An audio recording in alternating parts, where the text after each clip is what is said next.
ಬಂಗಾರಪ್ಪ ನನ್ನ ಜೊತೆಗಿದ್ದಾರೆ ಎಂದ ಬಸನಗೌಡ ಪಾಟೀಲ್ ಯತ್ನಾಳ್.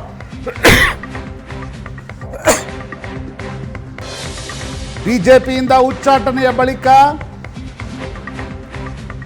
ಮಠ ಮಂದಿರಗಳ ಯಾತ್ರೆ ಆರಂಭಿಸಿದ್ದ ಬಸನಗೌಡ ಪಾಟೀಲ್ ಯತ್ನಾಳ್, ನಾನು ಕಾಂಗ್ರೆಸ್ಗೆ ಹೋಗುವ ಪ್ರಶ್ನೆಯೇ ಇಲ್ಲ ಎಂದು ಯತ್ನಾಳ್ ಪ್ರತಿಕ್ರಿಯೆ. ರಾಜ್ಯದಾದ್ಯಂತ ಅಭಿಪ್ರಾಯ ಸಂಗ್ರಹಣೆಯನ್ನು ಮಾಡ್ತೀನಿ. ವಿಜಯದಶಮಿಗೆ ಹೊಸ ಪ್ರಾದೇಶಿಕ ಪಕ್ಷ ಕಟ್ಟುವುದಾಗಿ ಹೇಳಿದ ಬಸನಗೌಡ ಪಾಟೀಲ್ ಯತ್ನಾಳ್, ದಸರಾಗೆ ಹೊಸ ಪಕ್ಷ ಕಟ್ತೀನಿ, ಅದಕ್ಕೂ ಮುಂಚೆ ಇಡೀ ರಾಜ್ಯದ ಪ್ರವಾಸ ಮಾಡಿ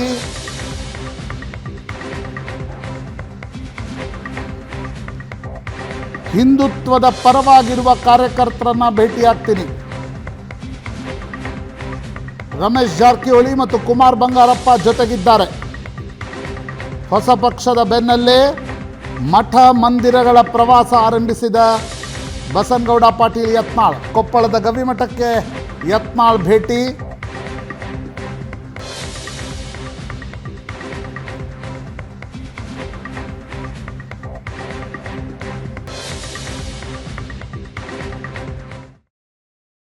ಇವತ್ತು ನನ್ನನ್ನು ಸಹ ಹಿಡಿದು ಯಡಿಯೂರಪ್ಪ ಮತ್ತು ವಿಜೇಂದ್ರ ಕೂಡಿ ರಾಜಕೀಯವಾಗಿ ತಾನು ತಮ್ಮ ಕುಟುಂಬಕ್ಕೆ ವಂಶ ಪಾರಂಪರ್ಯ ಮುಂದುವರಿಬೇಕು. ಈ ರಾಜ್ಯದಲ್ಲಿ ಯಡಿಯೂರಪ್ಪ ನಂತರ ವಿಜಯೇಂದ್ರ ನಂತರ ಅವನ ಮಗನ ನಂತರ ಅವನ ಮಗ, ಈ ಸಂಸ್ಕೃತಿ ತರಬೇಕಂತ ಹೇಳಿ ಇವತ್ತು ಈ ರೀತಿ ನಮ್ಮನ್ನೆಲ್ಲ ತುಳಿಯುವಂಥ ಕೆಲಸ ನಾಡಿನಲ್ಲಿ ನಡೆದಿದೆ. ಸನಾತನ ಧರ್ಮವನ್ನು ರಕ್ಷಣೆ ಮಾಡುವಂಥವ್ರು ಅನಿವಾರ್ಯವಾಗಿ ಒಂದು ಗಟ್ಟಿಯಾದಂಥ ನಿರ್ಣಯವನ್ನು ತೆಗೆದುಕೊಳ್ಳುವಂಥ ಕಾಲ ಬರ್ತದೆ. ಅದು ಕರ್ನಾಟಕದಲ್ಲಿ ಇವ್ರನ್ನ ಯಾಕೆ ನಮ್ಮ ತಲೆ ಮೇಲೆ ಹೇರ್ತಾ ಇದ್ದೀರಿ? ವಿಜೇಂದ್ರ ಒಬ್ಬ ಮಹಾಭ್ರಷ್ಟ, ಸಾಕಷ್ಟು ಹಗರಣಗಳನ್ನು ಮಾಡಿದಂಥ ಒಂದು ಕುಟುಂಬವನ್ನು ಮುಂದುವರಿಸೋದಾದರೆ ಈ ನಾಡಿನ ಹಿಂದೂ ಕಾರ್ಯಕರ್ತರು, ಹಿಂದೂ ಮಹಾಜನತೆ ಒಂದು ನಿರ್ಣಯ ತಗೋಬೇಕಾಗ್ತದೆ. ಅದು ಇವತ್ತಿನಿಂದಲೇ ನಾವು ಜನಜಾಗೃತಿ ಪ್ರಾರಂಭ ಮಾಡ್ತೀವಿ. ಜನರ ಏನು ಅಭಿಪ್ರಾಯ ಇದೆ, ಭಾಳ ಜನ ನನಗೆ ಹೇಳ್ತಾ ಇದ್ದಾರೆ, ಒಂದು ಹಿಂದೂ ಪಕ್ಷ ಈ ರಾಜ್ಯದಲ್ಲಿ ಕಟ್ಟಬೇಕು, ಬಿಜೆಪಿಯಿಂದ ಹಿಂದೂಗಳ ರಕ್ಷಣೆ ಆಗುವುದಿಲ್ಲ. ಅದು ಬಿಜೆಪಿ ಹಿಂದೂ ಪಕ್ಷ ಆಗಬೇಕಂದ್ರೆ ಈ ರಾಜ್ಯದ ಜನ ಮತ್ತೊಂದು ಐತಿಹಾಸಿಕ ನಿರ್ಣಯ. ಕರ್ನಾಟಕದ ಚಾಮರಾಜನಗರ ಹಿಡಿದು ಬೀದರ್ವರೆಗೆ, ಕರಾವಳಿ ಮಂಗಳೂರು ಕರಾವಳಿ ಭಾಗದಿಂದ ಹಿಡಿದು ಕೋಲಾರವರೆಗೆ ಎಲ್ಲ ಕಡೆಯಿಂದ ಒಂದೇ ಒಂದು ಕಾರ್ಯಕರ್ತರ ಒಂದು ಸಂಕೇತ ಏನು ಬರ್ತಾ ಇದೆ ಅಂದರೆ ಒಂದು ಹಿಂದೂ ಪಕ್ಷ ಕಟ್ಟಿ ಸರ್ವೆ ಮಾಡ್ತೀವಿ, ಎಲ್ಲರೂ ಒಪಿನಿಯನ್ ಸ್ಟಾರ್ಟ್ ಮಾಡ್ತೀವಿ ಮೇಲೆ ರಾಜ್ಯದಲ್ಲಿ. ಇನ್ನೊಂದು ಹಿಂದೂ ಸನಾತನ ಧರ್ಮ ರಕ್ಷಣೆ ಮಾಡುವಂಥದ್ದು ಒಂದು ಬೇರೆ ಒಂದು ರಾಜಕೀಯ ಪಕ್ಷ ಬೇಕಾ ಅನ್ನೋಂಥ ಅಭಿಯಾನವನ್ನು ನಾವು ಪ್ರಾರಂಭ ಮಾಡ್ತೇವೆ. ನೀವು ಒಂದು ಪಕ್ಷ ಕಟ್ಟಿ ಹಣ ನಾವು ಕೊಳ್ಳಕ್ಕೆ ರೆಡಿ ಇದೀವಿ, ದೇಣಿಗೆಯಾಗಿ ಜನ ಕೊಡ್ಕೊಳ್ಳಿಕ್ಕೆ ತಯಾರಾಗ್ತಾರೆ. ನಮಗೆ ಇಲ್ಲಿ ಭವಿಷ್ಯ ಕಾಣಿಸ್ತಾ ಇಲ್ಲ. 100ಕ್ಕೆ 100 ನಾವು ಬರುವ ವಿಜಯದಶಮಿ ದಿವಸ ಹೊಸ ಒಂದು ರಾಜಕೀಯ ವ್ಯವಸ್ಥೆ ಕರ್ನಾಟಕದಲ್ಲಿ ನಾವು ಉದ್ಘಾಟನೆಯನ್ನು ಮಾಡ್ತೀವಿ. ಕಾಂಗ್ರೆಸ್ ಅಂತೂ ಈ ಜನ್ಮದಾಗ ಹೋಗುದಿಲ್ಲ, ಮುಂದಿನ ಜನ್ಮದಾಗ ಹೋಗುದಿಲ್ಲ. ಕಾಂಗ್ರೆಸ್ ಅದು ಒಂದು ಮುಸ್ಲಿಮರ ಪಕ್ಷ, ಅದು ಹಿಂದೂಗಳ ಪಕ್ಷ ಅಲ್ಲ. ಅಪಪ್ರಚಾರ ಸಹಜ ಐತಿ. ವಿಜಯೇಂದ್ರನ ಟೀಮು ಅವ್ರದ್ದೇ ಆದಂಥ ನಕಲಿ ಸಾಮಾಜಿಕ ಜಾಲತಾಣಗಳಿದಾವೆ. ಅದರಲ್ಲಿ ನಕಲಿ ಫೋಟೋಗಳನ್ನು ಹಾಕುವುದು, ನಕಲಿ ಈ ರೀತಿಯ ಸುದ್ದಿಗಳನ್ನು ಬಿಡುಗಡೆ ಮಾಡೋದು. 16,000 ಕೋಟಿ ರೂಪಾಯಿ ಲೂಟಿ ಮಾಡ್ಯಾರ ಕರ್ನಾಟಕದ ರೈತರ ಹೆಸರಲ್ಲೇ, ವೀರಶೈವ ಲಿಂಗಾಯತರ ಹೆಸರಲ್ಲೇ. ಯಾರು? ಯಡಿಯೂರಪ್ಪ ಅವನ ಮಗ ಇದ್ರಾಗ ಎಟ್ಟು ತಿಂದರು ಕರೋನಾದಾಗ, ಎಷ್ಟು ಒಂದು ಬೆಡ್ಡಿಗೆ ಎಷ್ಟು ರೊಕ್ಕ ಖರ್ಚಾಗಿ ತಿಂದರು. ನಾಚಿಕೆ ಮಾನ ಮರ್ಯಾದೆ ಇವ್ರಿಗಿದೆ. ರಮೇಶ್ ಜಾರಕಿಹೊಳಿ ಕುಮಾರ್ ಬಂಗಾರಪ್ಪ ನಿಮ್ಮ ಜೊತೆಗಿದ್ರು, ಈಗ ನಿಮ್ಮ ಜೊತೆಗೆ ಬರ್ತಾರ? ಏನು ಸರ್, ಏನು ಅವ್ರದ್ದು? ಈಗ ಮೊನ್ನೆನೇ ಎಲ್ಲ ಕೂಡಿವಿ, ಮತ್ತೇನು ಹಗಲೆಲ್ಲ ಯಾಕೆ ಕೇಳ್ತೀರಿ ನೀವು? ವಿಜೇಂದ್ರ ಅಲ್ಲಿದೇನು ವಾಟ್ಸಪ್ನಾಗ ಕಳಿಸ್ತಾನೆ, ಆ ಪ್ರಶ್ನೆ ಕೇಳಿ. ಯಾಕಂದ್ರೆ ಯಡಿಯೂರಪ್ಪ ಮತ್ತು ಅವನ ಮಗಂದು ಸಾಕಷ್ಟು ಹಗರಣ ಅದಾವು. ಅವರು ಹಣ ಕೊಟ್ಟು ಕೆಲವೊಂದು ಮಂದಿ ಖರೀದಿ ಮಾಡಿರ್ಬೋದು. ಆದರೆ ಒಂದು ಮಾತು ಹೇಳ್ತೀನಿ, ನಾನು ಇಡೀ ರಾಜ್ಯ ಸುತ್ತೀನಿ, ಎಲ್ಲ ರಾಜ್ಯದ ಜನರ ಅಭಿಪ್ರಾಯ ತಗೋತೀನಿ. ಈ ರೀತಿ ವೀರಶೈವ ಲಿಂಗಾಯತರಿಗೆ ಮೀಸಲಾತಿಯನ್ನು ತಪ್ಪಿಸೋದೇ ಯಡಿಯೂರಪ್ಪ ವಿಜೇಂದ್ರ. ನಮ್ಮನ್ನೆಲ್ಲ ಹೊಡೆಸ್ಬೇಕು, ನಮ್ಮನ್ನೆಲ್ಲ ಜೈಲಿಗೆ ಹಾಕ್ಸ್ಬೇಕಂತ ಹೇಳಿ ಬೆಂಗಳೂರಿನ ಸೆಂಟ್ರಲ್ ಜೈಲಿನ ಒಬ್ಬ IPS ಅಧಿಕಾರಿ ಅದನ್ನು ಲಿಂಗಾಯತ, ನಾವು ಅವನು ಕೊಟ್ಟು ಕಳಿಸಿದ್ದ ಈ ವಿಜೇಂದ್ರ. ಈಗನೂ ಅವ್ನು ಚಮಚಾಗಿರಿ ಮಾಡ್ಕೊತಾ ಇರ್ತಾನೆ IPS ಆಫೀಸರು. ನೋಡಿ, ನಾನು ವಿಶ್ಲೇಷಣೆ ಮಾಡಕ್ ಹೋಗಲ್ಲ. ಆದರೆ ರಾಜಕೀಯ ಪಕ್ಷಗಳು ಈ ನಮ್ಮ ರಾಜ್ಯದಲ್ಲಿ ಅನೇಕ ಜನ ಹುಟ್ಟಾಕೋದಕ್ಕೆ ಪ್ರಯತ್ನ ಮಾಡಿದ್ದಾರೆ. ಅವ್ರಿಗೆ ಅದರಲ್ಲಿ ಯಶಸ್ಸು ಕಂಡು ಬಂದಿಲ್ಲ.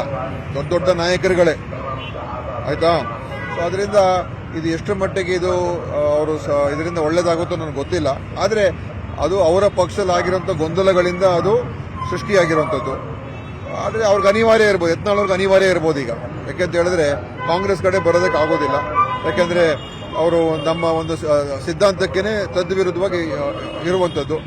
ಜನತಾದಳಕ್ಕೆ ಹೋದ್ರೆ ಬಹುಶಃ ಅವರು ಅದ್ರ ಬಗ್ಗೆ ಏನು ಆಲೋಚನೆ ಮಾಡಿದ್ರೂ ಗೊತ್ತಿಲ್ಲ. ಅದಕ್ಕೆ ಅವರ ಒಂದು ಅಸ್ತಿತ್ವ ಉಳಿಸ್ಕೊಳ್ಳೋದಕ್ಕೋಸ್ಕರ ಯತ್ನಾಳ್ ಮಾಡ್ತಾ ಇರ್ಬೋದು, ಆದ್ರೆ ಅದು ಯಶಸ್ಸು ಸಿಗತ್ತೆ ಅಂತ ನನಗಂತೂ ಅನಿಸೋದಿಲ್ಲ.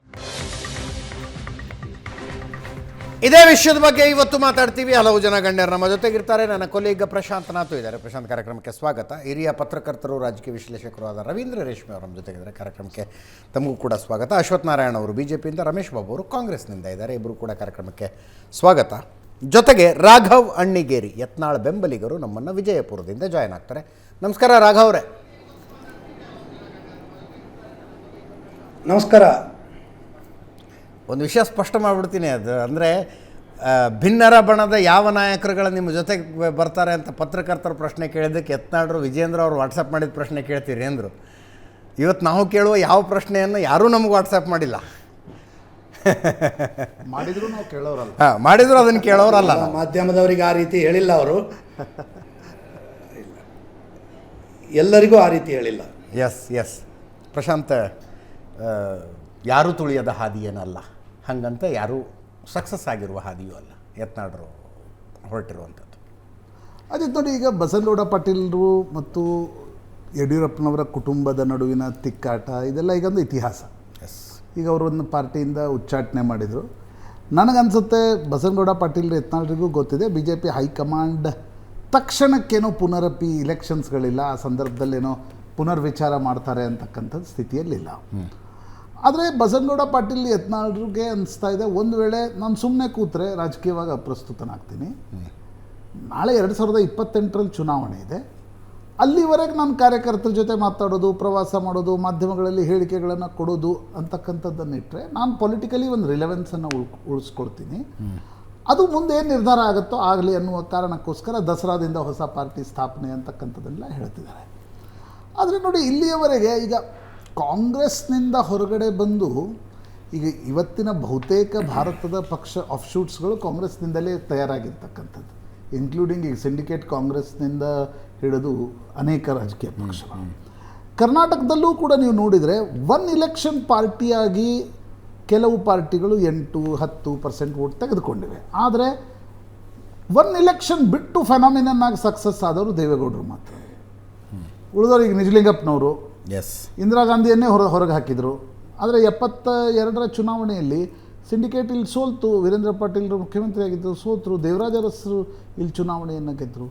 ದೇವರಾಜ ಅರಸರನ್ನು ಅವರು ಸಂಜಯ್ ಗಾಂಧಿಯ ಜೊತೆಗಿನ ತಿಕ್ಕಾಟದ ಕಾರಣದಿಂದ ಪಾರ್ಟಿ ಬಿಟ್ಟು ಹೋದ್ಮೇಲೆ ಪಾರ್ಟಿ ಮಾಡಿದರೂ ಕೂಡ 83ರಲ್ಲಿ ನಾನ್ ಕಾಂಗ್ರೆಸ್ ಗೌರ್ಮೆಂಟ್ ಬಂತು. ಆದರೆ ದೇವರಾಜ ಅರಸರ ಪಾರ್ಟಿ ಏನು ಭಾಳ ನೆಕ್ಸ್ಟ್ ಇಲೆಕ್ಷನ್ಗೇನೋ ಇತ್ತು ಅಂತಕ್ಕಂಥದ್ದಿಲ್ಲ. ಅದೇ ರೀತಿ 94ರಲ್ಲಿ ಬಂಗಾರಪ್ಪನವ್ರು ಮಾಡಿದರು Karnataka Congress party. Vote share ತೆಗೆದುಕೊಂಡ್ರು, ರೌಂಡ್ ಅಬೌಟ್ 8.3% ವೋಟ್ ತೆಗೆದುಕೊಂಡ್ರು. 10 ಜನ ಶಾಸಕರು ಕೂಡ ಆರಿಸಿ ಬಂದರು. ಆದರೆ ನಂತರದ ದಿನಗಳಲ್ಲಿ ಆ ಪಾರ್ಟಿ ಕೂಡ ಫಿಸಲ್ ಔಟ್ ಆಯಿತು. ಯಡಿಯೂರಪ್ಪನವ್ರದ್ದು 2013 ಎಲ್ರಿಗೂ ಗೊತ್ತಿರ್ತಕ್ಕಂಥ ಅಂಶ, 10% ವೋಟ್ ತೆಗೆದುಕೊಂಡ್ರು, 6 ಸ್ಥಾನಗಳನ್ನು ಗೆದ್ದರು. ಈಗ ಜನಾರ್ದನ್ ರೆಡ್ಡಿ, ಶ್ರೀರಾಮುಲು ತುಂಬ ಮೀಗರ್ ವೋಟ್ ಶೇರ್ ತೆಗೆದುಕೊಂಡ್ರು. ಬಟ್ ಹೈದರಾಬಾದ್ ಕರ್ನಾಟಕದಲ್ಲಿ ಅದು ಬಿ ಜೆ ಪಿಗೆ ಡೆಂಟನ್ನು ಮಾಡ್ತು. ಇವತ್ತು ಈಗ ಯತ್ನಾಳ್ರೆ ಹೊಸ ಪ್ರಾದೇಶಿಕ ಪಕ್ಷ ಕಟ್ಟಲಿಕ್ಕೆ ಅಂತ ಹೊರಟಿದ್ದಾರೆ. ಇದನ್ನು ತುಂಬ ಜನ ಮಾಡಿದ್ದಾರೆ. ಕೇಶುಭಾಯ್ ಪಟೇಲ್ ಗುಜರಾತ್ನಲ್ಲಿ ಮಾಡಿದರು, ಉಮಾಭಾರತಿ ಮಧ್ಯಪ್ರದೇಶದಲ್ಲಿ ಮಾಡಿದರು, ಬಾಬುಲಾಲ್ ಮರಾಂಡಿ ಜಾರ್ಖಂಡ್ನಲ್ಲಿ ಮಾಡಿದರು. ಆದರೆ ಯಾರೂ ಕೂಡ ಯಶಸ್ವಿ ಆಗಿಲ್ಲ. ಪ್ರಮೋದ್ ಮುತಾಲಿಕ್ರದು ನಾವು ಸಂಜೆ ಮಾತನಾಡಿದ್ವಿ. ಪ್ರಮೋದ್ ಮುತಾಲಿಕರು ಸಂಘ ಪರಿವಾರದಿಂದಲೇ ದೂರ ಹೋಗಿ ಪಾರ್ಟಿ ಕಟ್ತಕ್ಕಂಥ ಪ್ರಯತ್ನವನ್ನು ಮಾಡಿದರು. ಇವತ್ತು ಕರ್ನಾಟಕದ ಬಿ ಜೆ ಪಿಯಲ್ಲಿ ಫ್ಯಾಕ್ಟಾಗಿ ನೋಡಿದರೆ ನೀವು 2004ರಲ್ಲಿ 79 ಸೀಟ್ ಬರಲಿಕ್ಕೆ ಪ್ರಮೋದ್ ಮಹಾಜನ್ರ ಕಟ್ಟಿದ ಬಜರಂಗ ದಳದ ದೊಡ್ಡ ಕೊಡುಗೆ ಇತ್ತು.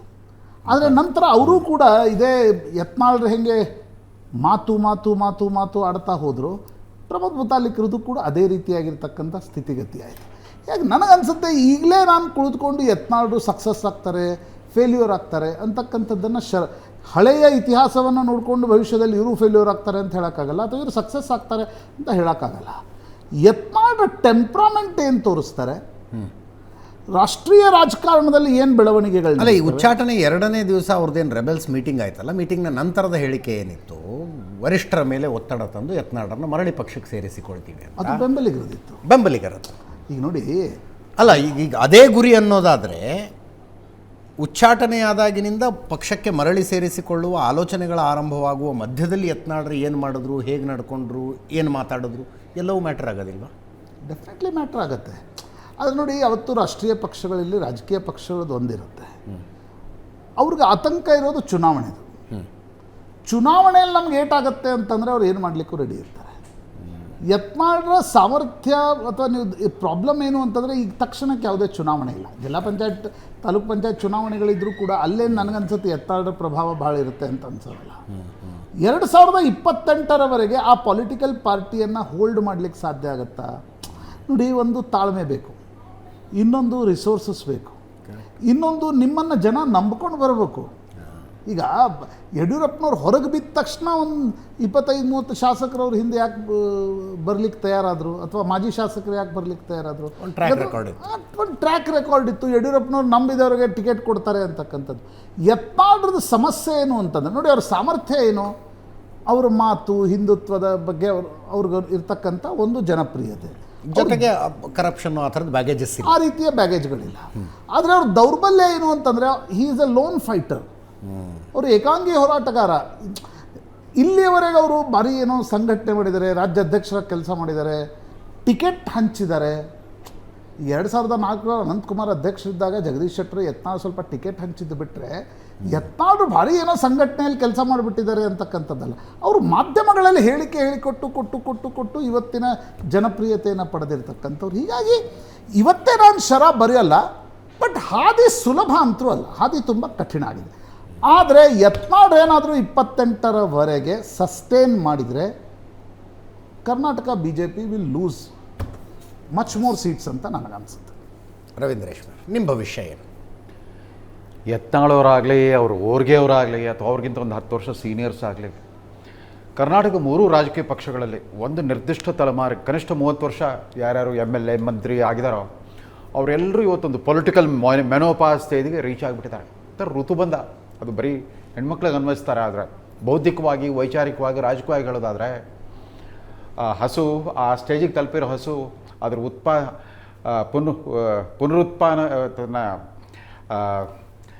ಹಾಲು ಕರೆಯೋ ಸಾಮರ್ಥ್ಯವನ್ನು ಕಳ್ಕೊಳ್ಳುತ್ತೆ, ಸಂತಾನೋತ್ಪತ್ತಿಯ ಸಾಮರ್ಥ್ಯವನ್ನು ಕಳ್ಕೊಂಡ್ಬಿಡುತ್ತೆ. ನಾವು ಅದನ್ನು ನೋಡ್ತಾ ಇದ್ದೀವಿ ಇವತ್ತು. ಎಲ್ಲರೂ ಕೂಡ ಕಳೆದ 25 ವರ್ಷದಿಂದ ಒಂದೇ ಒಂದು ಹೊಸ ರಾಜಕೀಯ ವಿಚಾರಧಾರೆ, ಚಿಂತನೆ, ಕಾರ್ಯಶೈಲಿ ಯಾವುದೂ ಕಂಡು ಬರ್ತಾ ಇಲ್ಲ. ಕರ್ನಾಟಕ ಮಾಡೆಲ್ ಅಂದರೆ ಗ್ಯಾರಂಟಿ ಕಾರ್ಡ್ ಅನ್ನೋ ಸ್ಥಿತಿಗೆ ಬಂದು ನಿಂತ್ಬಿಟ್ಟಿದ್ದೀವಿ. ಯತ್ನಾಳ್ರು ಕೂಡ ಅದೇ ಬ್ಯಾಚು. ಯತ್ನಾಳವರು ನರೇಂದ್ರ ಮೋದಿಗಿಂತ ಒಂದು 8 ವರ್ಷ ಸೀನಿಯರ್ಸ್ ಈ ಚುನಾವಣಾ ರಾಜಕಾರಣದವರು. 94 MLA ಆಗಿರೋ ಮೋದಿ ಏನೂ ಆಗಿರಲಿಲ್ಲ. ಗಮನಿಸಬೇಕು, ನಾನು ಮೋದಿ ಪಾರ್ಟಿ ನನಗೆ ಹೊರಗೆ ಹಾಕಿದ್ಕೊಂಡು ನಾನು ಇನ್ನೊಂದು ಪಕ್ಷ ಮಾಡ್ತೀನಿ, ಹಿಂದುತ್ವದ ಪಕ್ಷ ಮಾಡ್ತೀನಿ. ಹಿಂದುತ್ವದ ಅರ್ಥ ಏನು? ಮುಸ್ಲಿಂ ದ್ವೇಷ ಅನ್ನೋದು ಹಿಂದುತ್ವನ? ಅದು ನರೇಂದ್ರ ಮೋದಿಯವರು ಕೂಡ ಒಪ್ಪಲ್ಲ. ಅದು ನೋಡಿ ಎಂಥ ಕಾಕತಾಳೀಯ. ಇವ್ರನ್ನ ಉಚ್ಚಾಟನೆ ಮಾಡೋ ನೋಟಿಸ್ ಬರೋ ದಿವಸನೇ ಮೋದಿಯವರು ಸೌಗತ್ತೆ ಮೋದಿ ಅಂತ 32 ಲಕ್ಷ ಪಸ್ಮಂದ ಮುಸ್ಲಿಂ ಬಡ ಮುಸ್ಲಿಮರ ಕುಟುಂಬಗಳಿಗೆಲ್ಲ ರಂಜಾನ್ ಗಿಫ್ಟ್ ಪ್ಯಾಕೆಟ್ ಕಳಿಸ್ಕೊಟ್ರು. ಅದು ಕಾಕತಾಳೀಯ. ಯಾಕಂದರೆ ಕಳೆದ 11 ವರ್ಷದಿಂದ ಮೋದಿ ಈ ಹಿಂದುತ್ವಕ್ಕೆ ಬೇರೆ ಬೇರೆ ಥರದ ವ್ಯಾಖ್ಯಾನ ಕೊಡ್ತಾ ಬಂದ್ಬಿಟ್ಟಿದ್ದಾರೆ. ಸಬ್ಕಾ ಸಾಥ್, ಸಬ್ಕಾ ವಿಕಾಸ್, ಸಬ್ಕಾ ವಿಶ್ವಾಸ್, ಡೆವಲಪ್ಮೆಂಟ್ ಪಾಲಿಟಿಕ್ಸು, ಈ ಥರ ಹೊಸ ವ್ಯಾಖ್ಯಾನ ಕೊಟ್ಟಿದ್ದು ಅರ್ಥ ಮಾಡ್ಕೊಂಡಿಲ್ಲ. ಯತ್ನಾಳ್ ಒಬ್ಬರೇ ಅಲ್ಲ, ಅವರು ಸಹಪಾಠಿ. ಯಾವ ಹಿಂದುತ್ವದ ಮಾತನ್ನು ಯತ್ನಾಳ್ ಆಡ್ತಾ ಇದ್ದಾರೆ? ಆ ಹಿಂದುತ್ವ ಈಗಿಲ್ಲ ಅಂತ ಮೋದಿ ಅವ್ರ ಬಾಯಲ್ಲಿ ಅಪ್ತಪ್ಪಿನ ಹಿಂದುತ್ವ ಅನ್ನೋ ಶಬ್ದ ಬರಲ್ಲ. ನಿನ್ನ RSS ಕೇಂದ್ರ ಕಚೇರಿ ಹೋಗಿ ಭಾಷಣ ಮಾಡಿದಾಗ ಕೂಡ ಹಿಂದುತ್ವ ಅನ್ನೋ ಶಬ್ದ ಬರಲಿಲ್ಲ. ರಾಷ್ಟ್ರೀಯತೆ ಬಗ್ಗೆ ಮಾತಾಡ್ತಾ ಬಂದರು. ಹೇಗೆ ಸೇವಾ ಹಿ ಸಾಧನಾ ಹೈ ಅಂತಂದ್ಬಿಟ್ಟು, service it self is achievement ಅಂತ, ಲೈಫ್ ಟೈಮ್ ಅಚೀವ್ಮೆಂಟ್ ಅನ್ನೋ ರೀತಿಯಲ್ಲಿ ಅವ್ರು ಮಾತಾಡ್ತಾ ಹೋದರು. ಅದು ಆದರ್ಶಗಳ ಬಗ್ಗೆ ಮಾತಾಡೋ ಹಿಂದುತ್ವ ಅನ್ನೋ ಶಬ್ದ ಅಪ್ಪಿತಪ್ಪಿ ಅವ್ರ ಬಾಯಲ್ಲಿ ಬರಲಿಲ್ಲ. ಅದಾದ್ಕೊಂಡು ಮತ್ತೆ ಅಂಬೇಡ್ಕರ್ ಅವ್ರ ಸ್ಮಾರಕಕ್ಕೆಲ್ಲ ಹೋಗಿ ಬಂದರು.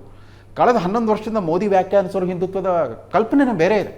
ಅವ್ರು ಹೃದಯ ಸಾಮ್ರಾಟ್ ಅಂತಂದು ಬಿಂಬಿಸ್ಕೊಳ್ಳಿಲ್ಲ 2014 ಎಲೆಕ್ಷನಲ್ಲಿ. ಸಬ್ಕಾ ಸಾಥ್ ಸಬ್ಕಾ ವಿಕಾಸ ಶುರುವಾಯ್ತು ಅಲ್ಲಿಂದ. ಅದು ಇವರೊಬ್ಬರೇ ಅಲ್ಲ, ಕರ್ನಾಟಕದ ಬಹುತೇಕ BJP ನಾಯಕರು ಯಾರು ಗ್ರಹಿಸಲೇ ಇಲ್ಲ ಅದನ್ನು. ಇವತ್ತಿಗೂ ಕೂಡ ಮೋದಿ ಜೊತೆಗೆ ಸಾಥ್ ಕೊಡೋರು ಯಾರೂ ಇಲ್ಲ. ಮೋದಿ ಅಂತಂದರೆ ರೋಡ್ ಶೋ, ಮೋದಿ ಅಂದರೆ ಮಂತ್ರಾಕ್ಷತೆ. ಅಯೋಧ್ಯ ಟೆಂಪಲ್ ಪ್ರಾಣ ಪ್ರತಿಷ್ಠೆ ಆಗುವ ಮಂತ್ರಾಕ್ಷತೆ ಮಾಡ್ಕೊಂಡು ಕೂತ್ಕೊಂಡ್ಬಿಟ್ರು. ಆದರೆ ಇದು ವಾಚಾಳಿತನವೇ ಒಂದು ಪೊಲಿಟಿಕಲ್ ಅಸೆಟ್ ಆಗೋದು. ಯಾರು ಬೇಕಾದರೂ ಲೀಡರ್ ಆಗೋದಾಗಿತ್ತು, ಯಾರು ಬೇಕಾದರೂ ಪಕ್ಷ ಕಟ್ಟಬೇಕಾಗಿತ್ತು. ಈಗ ನಂದು 45ನೇ ವರ್ಷ ಈ ರಾಜಕೀಯ ಪತ್ರಿಕೋದ್ಯಮ ಒಂದು ಗೀಳು ಹಚ್ಕೊಂಡ್ಬಿಟ್ಟು. ನನ್ನ ಪ್ರಕಾರ ಒಂದು ನಿರ್ದಿಷ್ಟ ರಾಜಕೀಯ ಅಜೆಂಡಾ ಜೊತೆಗೆ ಪ್ರಾದೇಶಿಕ ಪಕ್ಷ ಕಳಿಸಿ ಕಾಂಗ್ರೆಸ್ನ ಮಟ್ಟ ಹಾಕಿದ್ದು NT ರಾಮರಾವ್ 1982ರಲ್ಲಿ. ಮದನ್ ಪಲ್ಲೆಯಲ್ಲಿ ಅವ್ರು ಮೊದಲನೇ ರಾಜಕೀಯ ಭಾಷಣ ಮಾಡಲಿಕ್ಕೆ ಬಂದರು. ಎಷ್ಟು ಪೂರ್ವ ತಯಾರಿ ಇತ್ತು ಅಂದರೆ 2 ವರ್ಷ ಆ ರಾಜಕೀಯ ವ್ಯವಸ್ಥೆ ಬಗ್ಗೆ ಎಲ್ಲ ಅಧ್ಯಯನ ಮಾಡಿಬಿಟ್ಟು ತನ್ನ ಅನೇಕರ ಸಲಹೆ ಪಡ್ಕೊಂಡು ಒಂದು ಬೊಬ್ಬಲಿ ಪುಲಿ ಅಂತ ಒಂದು ಸಿನಿಮಾ ಮಾಡಿದರು. ತನ್ನ ಪೊಲಿಟಿಕಲ್ ಅಜೆಂಡಾ ಎಲ್ಲ ಅನಾವರಣ ಮಾಡಿಬಿಟ್ಟು ನಾವು ಮದನಪಲ್ಲಿಯಲ್ಲಿ ಅವ್ರು ಭಾಷಣ ಕೇಳಕ್ಕೆ ಹೋಗಿದ್ವಿ, ಕೆಲವು ಹಿರಿಯ ಪತ್ರಕರ್ತರು ಕೂಡ ಜೊತೆಗಿದ್ರು, ರಮೇಶ್ ಕುಮಾರ್ ರಘುಪತಿ ಇವರೆಲ್ಲ ಬಂದಿದ್ರಲ್ಲಿ. ಆತ ಏನು ಹೇಳ್ದ ಅಂತಂದರೆ, ಇದುವರೆಗೂ ಇಂದಿರಾ ಗಾಂಧಿ ರಾಜಕಾರಣದಲ್ಲಿ ಇದ್ಕೊಂಡ್ಬಿಟ್ಟು ನಾಟಕ ಆಡ್ತಾ ಬಂದಿದ್ದಾಳೆ, ನಾನು ನಾಟಕ ಆಡೋದು ನಿಲ್ಲಿಸ್ಬಿಟ್ಟು ರಾಜಕಾರಣಕ್ಕೆ ಬರ್ತಾ ಇದ್ದೇನೆ ಅಂತ ಶುರು ಮಾಡಿ ತೆಲುಗು ಸ್ವಾಭಿಮಾನ ಅನ್ನೋದು ಒಂದೇ ಒಂದು ಇಗ್ನಿಷನ್. ಅಂಜಯ್ ಅಂತ ಮುಖ್ಯಮಂತ್ರಿ ಇದ್ರು, ಹಿಂದುಳಿದ ವರ್ಗದ ಮುಖ್ಯಮಂತ್ರಿ. ರಾಜೀವ್ ಗಾಂಧಿ ಅವರು ಹಿಂದುತ್ವ ಅನ್ನೋದು ಒಂದು ಪಕ್ಷ ಕಟ್ಟುವುದಕ್ಕೆ not a strong enough reason ಒಂದೇ ಇರಲಿಲ್ಲ. ಸ್ವಾಭಿಮಾನ ಜಸ್ಟ್ ಒಂದು ಘೋಷಣೆ ಆಗಿತ್ತು, ಬಟ್ ಉಳಿದಂತೆ ಡೆವಲಪ್ಮೆಂಟಲ್ ಅಜೆಂಡಾ ಇತ್ತು. NTR ತೆಲುಗು ದೇಶಂ ಪಕ್ಷಕ್ಕೆ ಬಹಳ ಸದೃಢವಾದ ಒಂದು ಅಜೆಂಡಾ ಇತ್ತು, development oriented agenda, welfare oriented agenda ಇತ್ತು. ಆದರೆ ಅಷ್ಟೊತ್ತಿಗಾಗಲೇ ಅವರು ತೆಲುಗು ಸಿನಿಮಾ ಪ್ರೇಮಿಗಳ ಹೃದಯ ಸಾಮ್ರಾಟ್ ಅನ್ನೋ ಒಂದು ದೊಡ್ಡ ವ್ಯಕ್ತಿತ್ವ ಕೂಡ ಇತ್ತು. ಆದರೆ ಇಂದಿರಾ ಗಾಂಧಿಯ ನಾಯಕತ್ವವನ್ನು ಅದಕ್ಕೆ ಸವಾಲು ಹಾಕೋದಕ್ಕೆ ಬೇಕಾದಂಥ ತಯಾರಿ ಆತ್ಮಲ್ಲಿತ್ತು, ಬೌದ್ಧಿಕ ಮತ್ತು ವೈಚಾರಿಕ ತಯಾರಿ. ಅಂಥದ್ದೇನು ಕಾಣಿಸ್ತಾ ಇಲ್ಲ.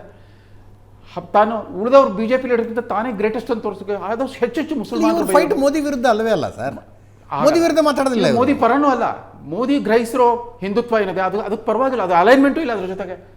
ಬಿಜಾಪುರಕ್ಕೆ ಹೋದಾಗಲೆಲ್ಲ ಅಲ್ಲಿ ಮುಸಲ್ಮಾನರನ್ನು ಬೈಯೋದು, ಕ್ರಿಶ್ಚಿಯನ್ರ ಹಬ್ಬಗಳನ್ನ ಗೇಲಿ ಮಾಡೋದು, ಇದನ್ನು ಮಾಡ್ತಾನೆ ಬಂದಿರೋ ಪ್ರತಿ ಸರಿ ವಿವಾದಾತ್ಮಕ ಹೇಳಿಕೆ ಕೊಡ್ತಾ ಹಿಂದುತ್ವದ ಹೋರಾಟಗಾರರು ಕೂಡ ಅವ್ರು ಡಿಮಾರಲೈಸ್ ಮಾಡಿಟ್ಬಿಟ್ಟಿದ್ದಾರೆ. ನಿಮಗೆ ಭವಿಷ್ಯ ಅನ್ಸುತ್ತೆ ಪಾರ್ಟಿ ಮಾಡ್ತಾರೆ ಇವರು? ಮಾಡಿದ್ರು ಕೂಡ ಅವರಿಗೆ ಯಶಸ್ಸಿನ ಸಾಧ್ಯತೆ ಭಾಳ. ಒಂದು ಸ್ಪಷ್ಟಪಡಿಸ್ಬೇಕು, ಅವ್ರು ಹಿಂದುತ್ವದ ನಾಯಕರು ಅಥವಾ ಪಂಚಮಸಾಲಿ ಲಿಂಗಾಯತರ ನಾಯಕರು ಅಂತ. ಅಲ್ಲೂ ಕೂಡ ಕನ್ಫ್ಯೂಷನ್ ಇದೆ ಅವ್ರಿಗೆ. ಇಲ್ಲಿ ಪುರ್ಸತ್ತಿದ್ದಾಗ ಅದನ್ನು ಮಾಡ್ತಿರ್ತಾರೆ, ಅಲ್ಲಿ ಪುರ್ಸತ್ತಿದ್ದಾಗ ಇದನ್ನು ಮಾಡ್ತಿರ್ತಾರೆ. ಈಗ ಫ್ರೀ ಆಗಿಬಿಡ್ತು, ಅವ್ರಿಗೆ ಯಾವುದೇ ಪಕ್ಷದ ಹಂಗಿಲ್ಲ. ಸ್ಪೀಕರ್ ಅವರಿಗೆ ಪ್ರತ್ಯೇಕ ಆಸನ ಕೊಟ್ಬಿಡ್ತಾರೆ. ಅನ್ಲೆಸ್ ಇವ್ರನ್ನ ಡಿಸ್ಕ್ವಾಲಿಫಿಕೇಷನ್ಗೆ ಏನಾದರೂ ಇವ್ರು ಅರ್ಜಿ ಕೊಟ್ಟರೆ, ಆ ಡಿಸ್ಕ್ವಾಲಿಫಿಕೇಷನ್ ಅರ್ಜಿ ಇತ್ಯರ್ಥ ಆಗೋಷ್ಟು ಮುಂದಿನ ಚುನಾವಣೆ ಬಂದ್ಬಿಡುತ್ತೆ. ಆ ಸ್ಥಿತಿಯಲ್ಲಿ ಇದ್ದಾರೆ, ಒಂದು ಕ್ರಾಸ್ ರೋಡ್ಸಲ್ಲಿದ್ದಾರೆ. ಬಟ್ ಇದು ಬಹುತೇಕ ಸೊ ಒನ್ ಲೈನ್ನಲ್ಲಿ ಅಂದ್ರೆ ಕಷ್ಟ ಇದೆ ನೀವು ಹೇಳೋದು. ಖಂಡಿತವಾಗಿ ಕಷ್ಟ ಇದೆ. ಎಸ್, ರಾಘವಣ್ಣಿಗೇರಿ ಕಷ್ಟ ಇದೆ. ನನಗನ್ನಿಸ್ತಾ ಇದೆ, ಇದೀಗ ತಾನೇ ನಮ್ಮ ಹಿರಿಯರ ಅಂತ ರವೀಂದ್ರ ರೇಷ್ಮೆ ಅವರು ಪಂಚಮಸಾಲಿ ನಾಯಕರು ಹಿಂದುತ್ವ ನಾಯಕರು ಅಂತ ಕೇಳಿದರು. ಹಿಂದುತ್ವದಲ್ಲೇ ಪಂಚಮಸಾಲಿ ಬರುತ್ತೆ ರೀ. ಅದರಲ್ಲಿ ಹಿಂದೂಗಳಲ್ಲಿ ಅನೇಕತೆಯಲ್ಲಿ ಏಕತೆ ಇರಲಿಕ್ಕೆ ನಾವು ಹಿಂದುತ್ವ, ಅನೇಕ ಜಾತಿ ಪಂಗಡಗಳು ಬರ್ತವೆ. ಹೀಗಾಗಿ ಬಸನಗೌಡರು ಮೊದಲು ಹಿಂದುತ್ವ, ನಂತರ ಅವರ ವೈಯಕ್ತಿಕ ಬಂದಾಗ ಪಂಚಮಸಾಲಿ. ಅಂದರೆ ಇದರ ಅರ್ಥ ಏನು? ಹಿಂದುತ್ವ ಬೇರೆ ಅಲ್ಲ, ಪಂಚಮಸಾಲಿ ಬೇರೆ ಅಲ್ಲ, ಎರಡೂ ಒಂದೇ. ಜಾತಿಗಳು ಬೇರೆ ಅಲ್ಲ, ಪಂಚಮಸಾಲಿ ಬೇರೆ ಅಲ್ಲ, ಅಥವಾ ಹಿಂದುತ್ವ ಬೇರೆ ಅಲ್ಲ. ವಿವಿಧ ಹಿಂದೂ ಧರ್ಮದಲ್ಲಿ ವಿವಿಧ ಜಾತಿಗಳನ್ನು ಸೇರಿಸ್ಕೊಂಡು ಇವತ್ತು ಹಿಂದೂ ಧರ್ಮ ಆಗಿದೆ. ಎರಡನೇದಾಗಿ ಪ್ರಶಾಂತ್ ನಾಥ್ ಅವ್ರು ಹೇಳಬೇಕಾದ್ರೆ ಒಂದು ಮಾತನ್ನು ನಾನು ಗಮನಿಸಿದೆ. ಬಂಗಾರಪ್ಪನವ್ರು ಹಿಡ್ಕೊಂಡು ಯಡಿಯೂರಪ್ಪನವ್ರು ಹಿಡ್ಕೊಂಡು ಎಲ್ಲರೂ ಅನೇಕ ಕರ್ನಾಟಕ ರಾಜ್ಯದಲ್ಲಿ ರಾಜಕೀಯ ಪಕ್ಷವನ್ನು ಸ್ಥಾಪನೆ ಮಾಡಿ ವಿಫಲರಾಗಿದ್ದಾರೆ, ಸರಿ. ಆದರೆ ಇದರಲ್ಲಿ ಒಂದು ನಾವು ಇವತ್ತು ಮೆಲುಕು ಹಾಕಬೇಕಾಗಿದೆ. ಹಿಂದುತ್ವದ ಆಧಾರದ ಮೇಲೆ ಪಾರ್ಟಿ ಮಾಡಲಿಕ್ಕೆ ಹೊರಟಂಥದ್ದು, ಯೋಚನೆ ಮಾಡಿರುವಂಥದ್ದು, ರಾಜ್ಯದ ಜನತೆಯ ಅಭಿಪ್ರಾಯ ತಗೊಳ್ಳಿಕ್ಕೆ ಹೋಗ್ತೀನಿ ಅಂತಿರೋ ಮೊದಲ ನಾಯಕ ಬಸನಗೌಡ ಪಾಟೀಲ್ ಯತ್ನಾಳ್. ಈ ಹಿಂದೆ ಆದಂಥ ಯಾವುದೇ ಪಾರ್ಟಿ ಕೂಡ ಹಿಂದುತ್ವದ ಆಧಾರದ ಮೇಲೆ ಆಗಿಲ್ಲ, ಕರ್ನಾಟಕದಲ್ಲಿ ಉದ್ಭವ ಆಗಿಲ್ಲ. ಒಂದು ಯತ್ನಾಳರ ಬಗ್ಗೆ ನಂದು ನಿರಂತರ 1994ರಿಂದ ಅವ್ರ ಜೊತೆಯಲ್ಲಿ ನಾನು ಕೆಲಸ ಮಾಡ್ತಾಯಿದ್ದೀನಿ. ವಿಜಯಪುರ ಜಿಲ್ಲೆಯ ಯುವಕರು ಬಂದು ಯತ್ನಾಳರನ್ನು ಒಂದು ಬಾರಿ ಕೇಳ್ತಾರೆ 2009ರಲ್ಲಿ. ಯತ್ನಾಳ ಸೇನೆ ಅಂತೇಳಿ ಒಂದು ಸಂಘಟನೆ ಮಾಡಬೇಕಂತ ಮಾಡಿದ್ದೀನಿ, ಮಾಡೋಣ ಗೌಡ್ರೆ ಅಂತ ಕೇಳ್ತಾರೆ. ಬಸನಗೌಡರು ಕೊಟ್ಟಂಥ ಉತ್ತರ ಏನು ಗೊತ್ತಿತ್ತಾ? ಇವತ್ತು ಹೇಳಲಿಕ್ಕೆ ನನಗೆ ತುಂಬ ಖುಷಿ ಅನ್ನಿಸ್ತಾ ಇದೆ. ನನ್ನ ಹೆಸರಲ್ಲಿ ನೀವು ಸಂಘಟನೆ ಮಾಡಬೇಡ್ರಿ, ಸ್ವಾಮಿ ವಿವೇಕಾನಂದರ ಹೆಸರಲ್ಲಿ ನೀವು ಸೇನೆ ಮಾಡಿರಿ, ಸಂಘಟನೆ ಮಾಡಿರಿ, ಅದಕ್ಕೆ ನನ್ನ ಬೆಂಬಲ ಇದೆ ಅಂದರು. ಇವತ್ತು ಸ್ವಾಮಿ ವಿವೇಕಾನಂದ ಸೇನೆ ರಾಜ್ಯದಲ್ಲಿ ಕಾರ್ಯ ಮಾಡ್ತಾ ಇದೆ. ಈ ರೀತಿ ಮನಸ್ಥಿತಿ ಉಳ್ಳಂಥ ನಾಯಕ ಬಸನಗೌಡ ಪಾಟೀಲ್ ಯತ್ನಾಳರು. ಆಲೋಚನೆ ಕರೆಕ್ಟ್ ಇರ್ಬೋದು ರಾಘವ್ ಅವರೇ, ಆದರೆ ಕಟ್ಟಿರುವ ಅನುಭವದ ಕೊರತೆ ಇದೆ ಅಂತ ಯತ್ನಾಳರಿಗೆ. ಕೊರತೆ 30-35 ವರ್ಷದ ರಾಜಕೀಯ ಜೀವನದಲ್ಲಿ ಕಾರ್ಯ ಮಾಡಿದಂಥ ಯತ್ನಾಳರಿಗೆ ಕೊರತೆ ಇದೆ ಅಂತ ನಮಗೆ ಅನ್ನಿಸ್ತಾನೆ ಇಲ್ಲ. ಇವತ್ತು ಯತ್ನಾಳರದ್ದು ಎಲ್ಲೋ ಮಲೇಷಿಯಾದಲ್ಲೋ ದುಬೈದಲ್ಲೋ ಆಸ್ತಿ ಮಾಡಿಲ್ಲ ಅವರು. ಕರ್ನಾಟಕದ ಹಿಂದೂಗಳೇ ಯತ್ನಾಳರ ಆಸ್ತಿ. ಇದನ್ನು ನಾವು ಅರ್ಥ ಮಾಡ್ಕೋಬೇಕಾಗಿದೆ. ಇದನ್ನು ಈಗಾಗಲೇ ರಾಜ್ಯದ ಹಿಂದೂಗಳು ಅರ್ಥ ಮಾಡ್ಕೊಂಡ್ಬಿಟ್ಟಿದ್ದಾರೆ. ಹೀಗಾಗಿ ಇವತ್ತು ಯತ್ನಾಳರಿಗೆ ನೋಡ್ರಿ, ಯತ್ನಾಳರು ಇಲ್ಲಿಯವರೆಗೆ ತಾವು ಮಾಧ್ಯಮದ ಸ್ನೇಹಿತರು ಕೂಡ ಗಮನಿಸಿರ್ಬೋದು, ಎಲ್ಲೂ ಕೂಡ ಒಂದು ಕರೆ ಕೊಟ್ಟಿಲ್ಲ ಅವರು. ನನಗಾಗಿ ಹೋರಾಟ ಮಾಡಿರಿ, ಯಾರಾದರೂ BJPಯಿಂದ ರಾಜೀನಾಮೆ ಕೊಡ್ರಿ, ನನ್ನ ಬೆಂಬಲಿಗರಿಷ್ಟು ರಾಜೀನಾಮೆ ಕೊಟ್ಟಿದ್ದಾರೆ, ನನಗೆ ತುಂಬ ಹೆಮ್ಮೆ ಇದೆ ಅಂತ ಎಂದೂ ಹೇಳಿಲ್ಲ ಮನುಷ್ಯ. ಸ್ವಯಂ ಪ್ರೇರಿತವಾಗಿ ಭಾರತೀಯ ಜನತಾ ಪಾರ್ಟಿ ಪದಾಧಿಕಾರಿಗಳು ತಮ್ಮ ಸ್ಥಾನಕ್ಕೆ ರಾಜೀನಾಮೆ ಕೊಡ್ತಾರೆ. ಕಂಪ್ಯಾರಿಸನ್ ನಿಮಗೆ ಬೇಜಾರಾಗಬಹುದು. ಪ್ರಶಾಂತ್ ನಾಥ್ ಒಂದು ಹೋಲಿಕೆಯನ್ನು ಕೊಟ್ಟರು. ಯಡಿಯೂರಪ್ಪನವರು BJPಯಿಂದ ಹೊರಗೆ ಬಂದು KJP ಕಟ್ಟಿದಾಗ ಅವರ ಜೊತೆಗೆ ನಾಯಕರುಗಳು ಯಾಕೆ ಬಂದರು ಅಂದರೆ, ಈ ಮನುಷ್ಯನ ಬೆನ್ನತ್ಕೊಂಡು ಹೋದ್ರೆ ನಮ್ಮನ್ನೆಲ್ಲೋ ದಡ ಸೇರಿಸ್ತಾರೆ ಅಂತ. ಯಾಕಂದರೆ ಯಡಿಯೂರಪ್ಪನವ್ರ ಟ್ರ್ಯಾಕ್ ರೆಕಾರ್ಡ್ ಹಂಗಿತ್ತು. ಯಡಿಯೂರಪ್ಪನವ್ರ ಜೊತೆ ಬಂದಂಥ ಪ್ರಶಾಂತ್ ನಾಥ್ ಅವರೇ ತಮ್ಮ ಮಾತಿಗೆ ನನ್ನ ಸಂಪೂರ್ಣ ಸಹಮತ ಇಲ್ಲ. ಯಾಕಂದರೆ ತಾವೊಬ್ಬ ಅನುಭವ ಪತ್ರಕರ್ತರು, ಸಂಪಾದಕರು, ಎಲ್ಲ ರೀತಿಯಲ್ಲಿ ಕೆಲಸ ಮಾಡಿದಿರಿ, ಎಲ್ಲ ರಾಜಕಾರಣಿಗಳನ್ನು ನೋಡಿದಿರಿ. ಆದರೆ ಯಡಿಯೂರಪ್ಪನವ್ರ ಜೊತೆ ಹೋದಂಥ ನಾಯಕರು ಯಾರು? ex-MLAs, ಮಾಜಿಗಳು ಹೋದರು. ಅವತ್ತಿನ BJPಯ ಹಾಲಿ MLAಗಳು ಹೋದಂಥವ್ರು ಬೆರಳೆಣಿಕೆಯಷ್ಟು ಮಾತ್ರ. ಅವರು ಮಾಜಿಗಳು ಯಾಕೆ ಹೋದ್ರಂದರೆ ಅವ್ರಿಗೆ BJPಯಲ್ಲಿ ಟಿಕೆಟ್ ಸಿಗಂಗಿಲ್ಲ ಅನ್ನೋ ಖಾತ್ರಿ ಇತ್ತು ಅವರಿಗೆ. ಭಾರತೀಯ ಜನತಾ ಪಾರ್ಟಿಯಲ್ಲಿ ನಮಗೆ ಟಿಕೆಟ್ ಸಿಗಂಗಿಲ್ಲ, ಯಡಿಯೂರಪ್ಪನವ್ರ ಬೆನ್ನ ಹೋಗೋಣ ಅಂತೇಳಿ ಅಲ್ಲಿ ಹೋದ್ರು ಅವರು. ಭಾರತೀಯ ಜನತಾ ಪಾರ್ಟಿ ಯಡಿಯೂರಪ್ಪನ ಬೆಂಬಲಿಗರು ಅಂತೇಳಿ ಅವರನ್ನು ದೂರ ಮಾಡ್ತಾರೋ ಅನ್ನೋ ಭಯದಿಂದ ಯಡಿಯೂರಪ್ಪನವ್ರ ಜೊತೆ ಹೋದ್ರು ಹೊರತಾಗಿ ಯಡಿಯೂರಪ್ಪನವರ ಮೇಲಿನ ಪ್ರೀತಿಯಿಂದ ಹೋಗಲಿಲ್ಲ. ಇದನ್ನು ನಾವು ಅರ್ಥ ಮಾಡ್ಕೋಬೇಕಾಗಿದೆ. ಅದಕ್ಕೆ ನಾನೇನು ಹೇಳ್ತಾ ಇದ್ದೀನಿ, ಇವತ್ತು ಬಸನಗೌಡ ಪಾಟೀಲ್ ಯತ್ನಾಳ್ರ ಜೊತೆ MLAಗಳು MP ಗಳು ಎಷ್ಟು ಜನ ಇದ್ದಾರೆ, ನೇರವಾಗಿ ಎಷ್ಟು ಜನ ಮಾತನಾಡ್ತಾ ಇದ್ದಾರೆ, ಅದು ಮುಖ್ಯ ಅಲ್ಲ. ಚಾಮರಾಜನಗರದಿಂದ ಬೀದರ್ವರೆಗೆ, ಮಂಗಳೂರು ಕರಾವಳಿ ಪ್ರದೇಶದಲ್ಲಿ, ದಕ್ಷಿಣ ಕನ್ನಡದಲ್ಲಿ, ಉತ್ತರ ಕರ್ನಾಟಕ ಅಂತೂ ಇದ್ದೇ ಇದೆ, ಎಲ್ಲ ಭಾಗದಲ್ಲಿ ಇವತ್ತು ಹಿಂದೂ ಕಾರ್ಯಕರ್ತರು ಬೀದಿಗಿಳಿದು ಪ್ರೊಟೆಸ್ಟ್ ಮಾಡ್ತಾ ಇದ್ದಾರೆ. ಇದನ್ನು ನಾವು ಅರ್ಥ ಮಾಡ್ಕೋಬೇಕಾಗಿದೆ. ಈ ರೀತಿಯ ಒಬ್ಬ ಭ್ರಷ್ಟಾಚಾರದ ಒಂದೇ ಒಂದು ಆರೋಪ ಯತ್ನಾಳ್ರ ಮೇಲಿಲ್ಲ. ಹಿಂದುತ್ವದ ಕೆಲಸ ಮಾಡ್ತಾ ಇದ್ದಾರೆ. ಇವತ್ತು ವಿಜಯಪುರದಲ್ಲಿ ಸಾಕಷ್ಟು ಅಭಿವೃದ್ಧಿ ಕೆಲಸಗಳನ್ನು ಮಾಡಿದ್ದಾರೆ. ಕೇಂದ್ರದ ಜವಳಿ ಖಾತೆ ರಾಜ್ಯ ಸಚಿವರಾಗಿ, ರೈಲ್ವೆ ಸಚಿವರಾಗಿ ಕೆಲಸ ಮಾಡಿದಂಥ ಅನುಭವ ಇದೆ, ಸಾಕಷ್ಟು ಅನುಭವ ಇದೆ. ಹಿಂದುತ್ವದ ಜೊತೆ ಹೊಂಟ್ರೆ ನಮ್ಮ ಆಸ್ತಿನೇ ಹಿಂದೂಗಳಿರೋದ್ರಿಂದ ಜಾಸ್ತಿ ಅನುಭವ ನಮ್ಮ ಹಿಂದೂಗಳಿಂದ ಸಿಗುತ್ತೆ. ಯತ್ನಾಳ್ರಿಗೆ ಇದ್ರದ್ದು ಏನು ಸಮಸ್ಯೆ ಆಗಂಗಿಲ್ಲ ಅನ್ನೋ ಒಂದು ನಂಬಿಕೆ ಸಮಸ್ತ ರಾಜ್ಯದ ಹಿಂದೂಗಳಲ್ಲಿದೆ. ರಾಘವನಿಗೆ ನೀವು ಈ ಹಿಂದುತ್ವವನ್ನು ಪ್ರಾಕ್ಟಿಕಲ್ ಪಾಲಿಟಿಕ್ಸ್, ರಾಘವ್, ಹಿಂದುತ್ವವನ್ನು ಪ್ರಾಕ್ಟಿಕಲ್ ಪಾಲಿಟಿಕ್ಸಿಗೆ ತರೋಣ. ಕರ್ನಾಟಕದಲ್ಲಿ ಹಿಂದುತ್ವದ ಆಧಾರದ ಮೇಲೆ ಚುನಾವಣೆ ನಡೀತಕ್ಕಂಥ ಯಾವ್ಯಾವ ಕ್ಷೇತ್ರಗಳಿವೆ ಅಲ್ಲೆಲ್ಲ ನಿಮ್ಮ ಸಂಘ ಪರಿವಾರದ ಅಭ್ಯರ್ಥಿಗಳೇ ಇದ್ದಾರೆ. ನಾಳೆ ನೀವೇನಾದರೂ ಪೊಲಿಟಿಕಲ್ ಪಾರ್ಟಿ ಮಾಡಿದರೆ ನೀವು ಹೋರಾಟ ಯಡಿಯೂರಪ್ಪ ವಿಜಯೇಂದ್ರ ಅಂತಿದ್ದೀರಿ, ಅದರ ನೇರವಾದ ಇಫೆಕ್ಟ್ ಯಾರಿಗೆ ಪಡೆಯುತ್ತೆ? ವಿಜಯಪುರದಲ್ಲಿ ಅಪ್ಪು ಪಟ್ಟಣಶೆಟ್ಟಿ ವರ್ಸಸ್ ಬಸನಗೌಡ ಪಾಟೀಲ್ ಯತ್ನಾಳ್, ಬಾಗಲಕೋಟೆಯಲ್ಲಿ ವೀರಣ್ಣ ಚರಂತಿಮಠ ವಿರುದ್ಧ ನಿಮ್ಮದೊಂದು ಕ್ಯಾಂಡಿಡೇಟು, ಮಹೇಶ್ ತೆಂಗಿನಕಾಯಿ ವಿರುದ್ಧ ಒಂದು ಕ್ಯಾಂಡಿಡೇಟು, ಅರವಿಂದ್ ಬೆಲ್ಲದ ವಿರುದ್ಧ ಒಂದು ಕ್ಯಾಂಡಿಡೇಟು, ಕಲಬುರಗಿಯಲ್ಲಿ ದತ್ತು ಪಾಟೀಲ್ ವಿರುದ್ಧ ಒಂದು ಕ್ಯಾಂಡಿಡೇಟು, ಶಿವಮೊಗ್ಗದಲ್ಲಿ ಚನ್ನಬಸಪ್ಪ ವಿರುದ್ಧ ಒಂದು ಕ್ಯಾಂಡಿಡೇಟು, ಕರಾವಳಿಯಲ್ಲಿ ನೀವೇನು ಕ್ಯಾಂಡಿಡೇಟ್ ಹಾಕ್ಬೇಕಂತಿದ್ರಿ? ಕರಾವಳಿಯಲ್ಲಿ ನಿಮ್ದು ಹಿಂದುತ್ವದ ಕ್ಯಾಂಡಿಡೇಟು. ಅಲ್ಲ, ಯಾರಿಗೆ ಏಟಾಗುತ್ತೆ ಅಂತ ಕೇಳ್ತಾ ಇದ್ದೀರಿ? ಉದ್ದೇಶನೇ ಅದಾಗಿದ್ರೆ ಅದೇ ನಾನು ಕೇಳ್ತಿದ್ದೀನಿ. ಅಂದರೆ ಉದ್ದೇಶ ಏನು ಅಂತ. ಇಲ್ಲ, ಯಾವುದೇ ಕಾರಣಕ್ಕೂ ಭಾರತೀಯ ಜನತಾ ಪಾರ್ಟಿಯನ್ನು ಸೋಲಿಸಬೇಕನ್ನೋ ಉದ್ದೇಶ ಯತ್ನಾಳರಿಗಿಲ್ಲ. ಇಷ್ಟೊತ್ತವರೆಗೆ ಪ್ರಶಾಂತ್ ನಾಥ್ ಅವರೇನು ಎಲ್ಲ ಹೆಸರುಗಳನ್ನು ತೊಗೊಂಡ್ರಲ್ಲ, ಹೆಸರುಗಳಲ್ಲಿ 90% ಜನ ಚುನಾವಣೆ ಬಂತು ಅಂದರೆ ಇಲ್ಲ, ಸರಿ ಇದೆ. ನೀವು ಇವತ್ತೇನು ಇದೇ ಹೆಸರು ಹೇಳಿದಿರಲ್ಲ, ಇದರಲ್ಲಿ 90% ಜನ ಅಭ್ಯರ್ಥಿಗಳೇನಾಗಲಿ ಕೊಟ್ಟಿದ್ದಾರೆ ಭಾರತೀಯ ಜನತಾ ಪಾರ್ಟಿಯವರು. ಚರಂತಿಮಠ ಇರ್ಬೋದು, ಸಿದ್ದು ಸವದಿ ಇರ್ಬೋದು, ಮಹೇಶ್ ತೆಂಗಿನಕಾಯಿ ಇರ್ಬೋದು, ನಾಳೆ MP ಇಲೆಕ್ಷನ್ ಬಂದರೆ ಪ್ರಹ್ಲಾದ್ ಜೋಶಿ ಅವರು ಇರ್ಬೋದು, ಅರವಿಂದ್ ಬೆಲ್ಲದ್ ಇರ್ಬೋದು, ಇವರೆಲ್ಲರೂ ಕೂಡ ಇವರೆಲ್ಲರೂ ಸೇರಿಕೊಂಡು ನಾಳೆ ಬಸನಗೌಡ ಪಾಟೀಲ್ ಯತ್ನಾಳ್ರನ್ನ, ನಮ್ಮ ಚುನಾವಣೆ ಇದೆ, ಬಸನಗೌಡ ಪಾಟೀಲ್ ಯತ್ನಾಳ್ರನ್ನ ಮತ್ತೆ ಪಾರ್ಟಿಗೆ ತಗೊಳ್ರಿ ಅನ್ನುವಂಥ ಸಂದರ್ಭ ಕರ್ನಾಟಕದಲ್ಲಿ ಬಂದುಬಿಡ್ತದೆ. ಎಷ್ಟು ಬಾರಿ ಉಚ್ಚಾಟನೆ ಮಾಡೋದು ಉದ್ದೇಶ ಅಲ್ಲ ನಿಮ್ದು. ಲಿವರೇಜ್ ಪಾಯಿಂಟ್ ಇಟ್ಕೊಂಡು ನಾನು ಪ್ರಾದೇಶಿಕ ಪಕ್ಷ ಮಾಡ್ತೀನಿ ಅಂತ BJP ಒಳಗಡೆ ಮತ್ತೆ ಬರ್ತಕ್ಕಂಥ ಪ್ರಯತ್ನ, ಅದನ್ನು ಹೇಳಿ. ಇಲ್ಲ ನಿನ್ನೆ ಯತ್ನಾಳ್ ಅವರು ಖಂಡಿತವಾಗಿ ಹೇಳಿದ್ದಾರೆ, ಯಾವುದೇ ಬ್ಲ್ಯಾಕ್ ಮೇಲ್ ರಾಜಕಾರಣಿ ನಾನಲ್ಲ, ನೇರ ನುಡಿಯ ರಾಜಕಾರಣಿ, ನನ್ನ ಇಲ್ಲೇನಿದೆಯೋ ಅದನ್ನು ನಾನು ಹೇಳ್ತೀನಿ ಅಂತ ಹೇಳಿದ್ದಾರೆ. ನಿನ್ನಾದರೂ ಕೂಡ ಅವರು ಪೊಲಿಟಿಕಲ್ ಪಾರ್ಟಿ ಮಾಡ್ತೀನಿ ಅಂತ ಹೇಳಿಲ್ಲ.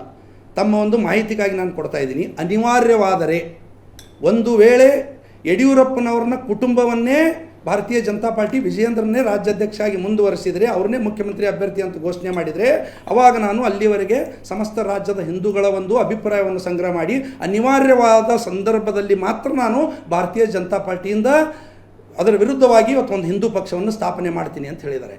ಸುಮ್ಮನೆ ಹೋಗಿ ನಾನು ಅವ್ರನ್ನ ಮುಂದುವರಿಸದೇ ಇದ್ದರೆ ಯತ್ನಾಳ್ ಅವರು ಪಾರ್ಟಿ ಮಾಡೋದೇ ಇಲ್ಲ, ಇದು ಶತಸಿದ್ಧ. ಇದೀಗ ತಾನೇ ತಾವು ಇನ್ನೊಂದು ವಿಜಯಪುರ ನಗರದಲ್ಲಿ ಅಪ್ಪು ಪಟ್ಟಣಶೆಟ್ಟಿಯವ್ರ ಹೆಸರು ಹೇಳಿದ್ರಿ. ಅಪ್ಪು ಪಟ್ಟಣಶೆಟ್ಟಿಯವ್ರಿಗೆ ಟಿಕೆಟ್ ಕೊಟ್ಟವ್ರು ಯಾರು? 1999ರಲ್ಲಿ ಮೊದಲ ಬಾರಿಗೆ. ಮುರುಗೇಶ್ ನಿರಾಣಿಯವ್ರಿಗೆ ಟಿಕೆಟ್ ಕೊಟ್ಟವ್ರು ಯಾರು? ಅಂದಿನ BJPಯಲ್ಲಿ ಇದ್ದಂಥ ವಿಠಲ್ ಕಡದ್ದುಂಡವ್ರಿಗೆ ಟಿಕೆಟ್ ಕೊಟ್ಟವ್ರು ಯಾರು? ವೀರಣ್ಣ ಚರಂತಿಮಠರವ್ರಿಗೆ ಟಿಕೆಟ್ ಕೊಟ್ಟವ್ರು ಯಾರು? ಇಂಥ ಸಾಕಷ್ಟು ಉದಾಹರಣೆಗಳನ್ನ ಕೊಟ್ಟೆ. ಅವಾಗ ತಾನೇ ತಾವು ಮಾತನಾಡಬೇಕಾದ್ರೆ ಹೇಳಿದ್ರಿ ಯತ್ನಾಳರಿಗೆ ಯಾವುದೇ ಟಿಕೆಟ್ ಕೊಟ್ಟು ಅಭ್ಯಾಸ ಇಲ್ಲ ಅಂತ. ತಪ್ಪು ಕಲ್ಪನೆ ಇದೆ. ಅವಳಿ ಜಿಲ್ಲೆ, ವಿಜಯಪುರ, ಬಾಗಲಕೋಟೆ ಅಖಂಡ ಜಿಲ್ಲೆ ಆದಾಗ ಎಲ್ಲ ಟಿಕೆಟ್ಗಳು ಯತ್ನಾಳ್ರೆ ಅನಿಸ್ತಾ ಇದ್ರು. ಸಾಕಷ್ಟು ಅನುಭವ ಇದೆ. ಇವ್ರು ಯಾರ್ಯಾರ ಹೆಸರು ನಾನು ಹೇಳಿದ್ದೀನೋ ಇವರೆಲ್ಲರಿಗೂ BJPಯಿಂದ ಯತ್ನಾಳ್ರೆ ಟಿಕೆಟ್ ಕೊಟ್ಟಿದ್ದಾರೆ. ಬೇಕಿದ್ರೆ ಅವ್ರನ್ನ ಕೇಳಿ ನೋಡಿ. ಇವತ್ತು ಅಪ್ಪು ಪಟ್ಟಣಶೆಟ್ಟಿ ಅವರು ನನ್ನ ಮಿತ್ರರೇ, ಅವರೇನು ನನಗೆ ದೂರಲ್ಲ, ಅವರೇ ನನ್ನ ಮೊದಲು ವಿಚಿತ್ರವಾದರೂ ಸತ್ಯ ಅನ್ನಿಸ್ಬೋದು ನಿಮಗೆ. 1993-94ರಲ್ಲಿ ಅಪ್ಪು ಪಟ್ಟಣಶೆಟ್ಟಿ ಅವರೇ ನನ್ನ ಕರ್ಕೊಂಡೋಗಿ ಯತ್ನಾಳ್ ಅವ್ರನ್ನ ಮೀಟ್ ಮಾಡಿಸಿದರು. ಅಪ್ಪು ಪಟ್ಟಣ ಶೆಟ್ಟಿ ರಾಘವ್ ಅವರು ಬರ್ತೀನಿ ರೀ, ವಾಪಸ್ ಬರ್ತೀನಿ ನಾನು ತಮ್ಮ ಹತ್ರ. ಒಂದು ಸಣ್ಣ ಬ್ರೇಕ್ನ ಸಮಯ ಆಗಿದೆ, ಬ್ರೇಕ್ ಮುಗಿಸ್ಕೊಂಡು ವಾಪಸ್. ಅಶ್ವಥ್ ನಾರಾಯಣ ಅವರು ಬಿಜೆಪಿಯಿಂದ ನಮ್ಮ ಜೊತೆಗಿದ್ದಾರೆ. ಅಶ್ವಥ್ ನಾರಾಯಣರೇ, ರಾಜ್ಯಾಧ್ಯಕ್ಷರ ಹಾದಿಯಲ್ಲಿನ ಒಂದು ಮುಳ್ಳು ಸೈಡಿಗೆ ಹೋದಂಗಾಯಿತು, ಹಾದಿ ಸುಗಮ ಆಯಿತಾ? ಸುಗಮ ಆಯಿತು ಅಂತಲ್ಲ, ನಮಗೇನು ಸುಗಮ ಆಯಿತು ಅಂತ ನಮಗೇನು ಖುಷಿ ಅಲ್ಲ. ಅವತ್ತು ರಾಜ್ಯಾಧ್ಯಕ್ಷರೇ ವಿಷಾದ ವ್ಯಕ್ತಪಡಿಸಿದ್ದಾರೆ. ಇವತ್ತು ಅವ್ರು ಚರ್ಚೆ ಮಾಡ್ತಾ ಇರೋಂಥದ್ದು ನಾನೊಂದು ಪೊಲಿಟಿಕಲ್ ಪಾರ್ಟಿ ಕಟ್ತೀನಿ ಅನ್ನೋಂಥದ್ದು ಒಂದು ಚರ್ಚೆ ವಿಷಯ ಬಂದಿದೆ. ಒಂದು ಆಗಾಲೇ ಪ್ರಶಾಂತ್ ಅವರು, ನೀವು, ರವೀಂದ್ರ ರೇಷ್ಮೆಯವರು ಭಾಳ ಚೆನ್ನಾಗಿ ವಿಶ್ಲೇಷಣೆ ಕೊಟ್ಟರು. ಬಂಗಾರಪ್ಪನವ್ರು ಆದಿಯಾಗಿ ಹಿಡ್ಕೊಂಡು ಯಡಿಯೂರಪ್ಪನವರು, ವೀರೇಂದ್ರ ಪಾಟೀಲು, ಬೇರೆ ಬೇರೆಯವರೆಲ್ಲ ಪಾರ್ಟಿ ಕಟ್ಟೋಂಥ ಸಂದರ್ಭದಲ್ಲಿ ಏನೇನಾಯ್ತು, ಈ ರಾಜ್ಯದ ರಿಸಲ್ಟ್ಗಳೇನು ತೆಗೆದುಕೊಂಡ್ರು, 6%, 7%, 8%, 9%.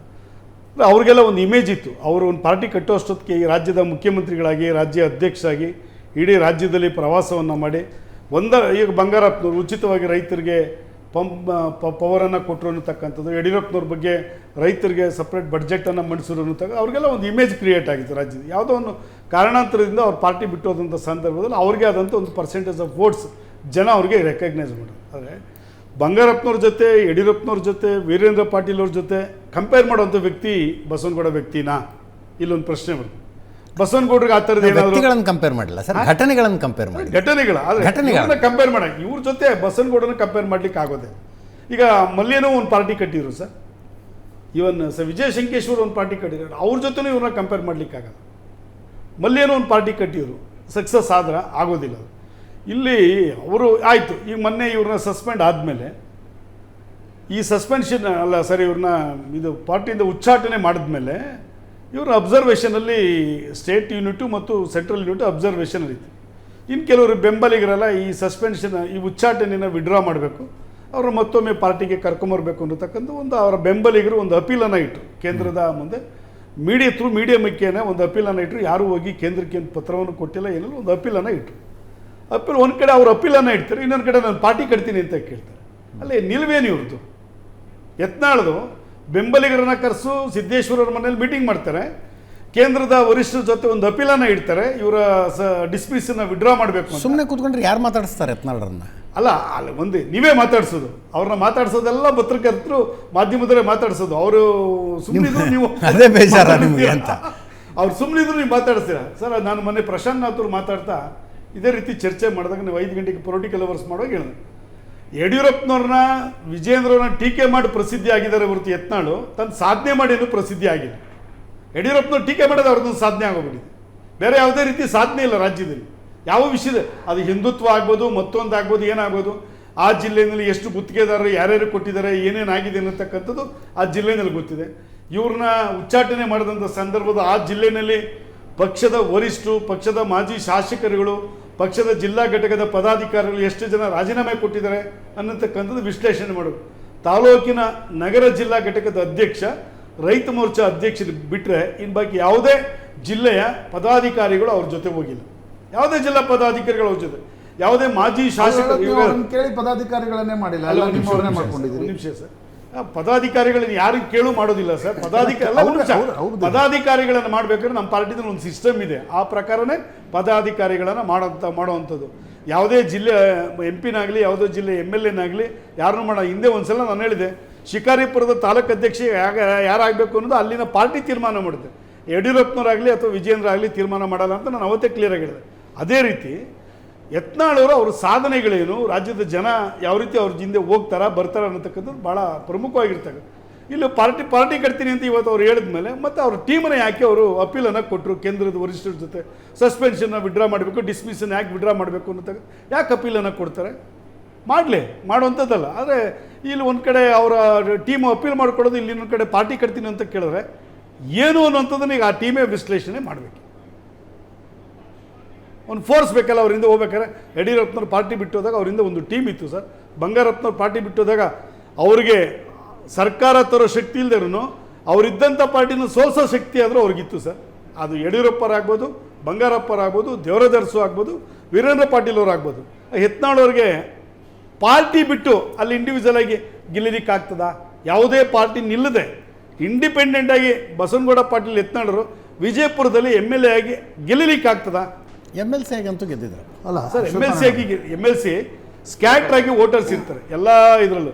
ಅಲ್ಲಿ ಏನಾಗುತ್ತೋ ಆ ಸಂದರ್ಭದಲ್ಲಿ ಕೆಲವರು ಬಿ ಜೆ ಪಿಯವರು ನಾಡಗೌಡರು ಗೆಲ್ಲಿದೇ ಇರ್ಬೋದು, ಒಂದು ವೇಳೆ ಬಸವನಗೌಡ ಪಾಟೀಲ್ಗೆ ಎತ್ತು ಓಟ್ ಹಾಕೋಣ ಅಂತಲೂ ಓಟ್ ಹಾಕಿರ್ಬೋದು, ಅದು ಬೇರೆ ವಿಚಾರ, ಅದು ಸ್ಕ್ಯಾಟ್ರ್ ವೋಟರ್ಸ್ ಬರುತ್ತೆ. ಇಲ್ಲಿ ಇಡೀಗಂಟೆಗೆ ಒಂದೇ ಅಸೆಂಬ್ಲಿ ಕಾನ್ಸ್ಟಿಟ್ಯೂನ್ಸಿಲಿ ಓಟ್ ಹಾಕೋ ಜನ 2-2.5 ಲಕ್ಷ ಜನ ಮತದಾರರು ಓಟ್ ಹಾಕೋಂಥ ಜನ 1 ಅಲ್ಲಿ ಎಲ್ಲರೂ ಸೇರಿಸಿ ಮತದಾರರು ಅಲ್ಲಿ ಓನ್ಲಿ ಲೋಕಲ್ ಬಾಡಿ ವೋಟರ್ಸ್ ಮಾತ್ರ ಅಲ್ಲಿ ಗೆದ್ದವ್ರು ಮಾತ್ರ ಓಟ್ ಹಾಕ್ತಾರೆ. ಆ MLC ಗೆದ್ದಿದ್ಕೂ ಇದಕ್ಕೂ ಸಹ ಆ MLC ಗೆದ್ದಿದ್ದು ಇಂಡಿಪೆಂಡೆಂಟ್ ಆಗಿ ಅವ್ರನ್ನ ಮತ್ತೆ ಸಸ್ಪೆಂಡ್ ಮಾಡಿದ್ದಾರೆ. ಯಡಿಯೂರಪ್ಪರು ಸಸ್ಪೆಂಡ್ ಮಾಡಿಲ್ಲ ಅವಾಗ. ಬಸವನಗೌಡ ಪಾಟೀಲ್ ಇದು 2ನೇ ಸಲ ಉಚ್ಚಾಟನೆ ಆಯ್ತಿರೋದು. 2 ಸಲನೂ ಯಡಿಯೂರಪ್ಪರು ಸಸ್ಪೆಂಡ್ ಮಾಡಿದ್ದಲ್ಲ, ಮೊದಲನೇ ಸಲ ಸದಾನಂದ ಗೌಡರು ಅವ್ರನ್ನ ಸಸ್ಪೆಂಡ್ ಮಾಡಿದ್ದು ಪಾರ್ಟಿಯಿಂದ ಉಚ್ಚಾಟನೆ ಮಾಡಿದಾಗ. ಕಾರಣ ಏನಂದರೆ ಜಗದೀಶ್ ಶೆಟ್ಟರನ್ನ, ಪ್ರಹ್ಲಾದ್ ಜೋಶಿಯರನ್ನ ಶೆಟ್ಟರು ಭಟ್ರು ಅಂತ ಇಟ್ಕೊಂಡು ಹೀನಾಯಮಾನವಾಗಿ ರಸ್ತೆನಲ್ಲಿ ಮಾತಾಡ್ತಾರೆ ಅವರಿಬ್ಬರ ಬಗ್ಗೆ.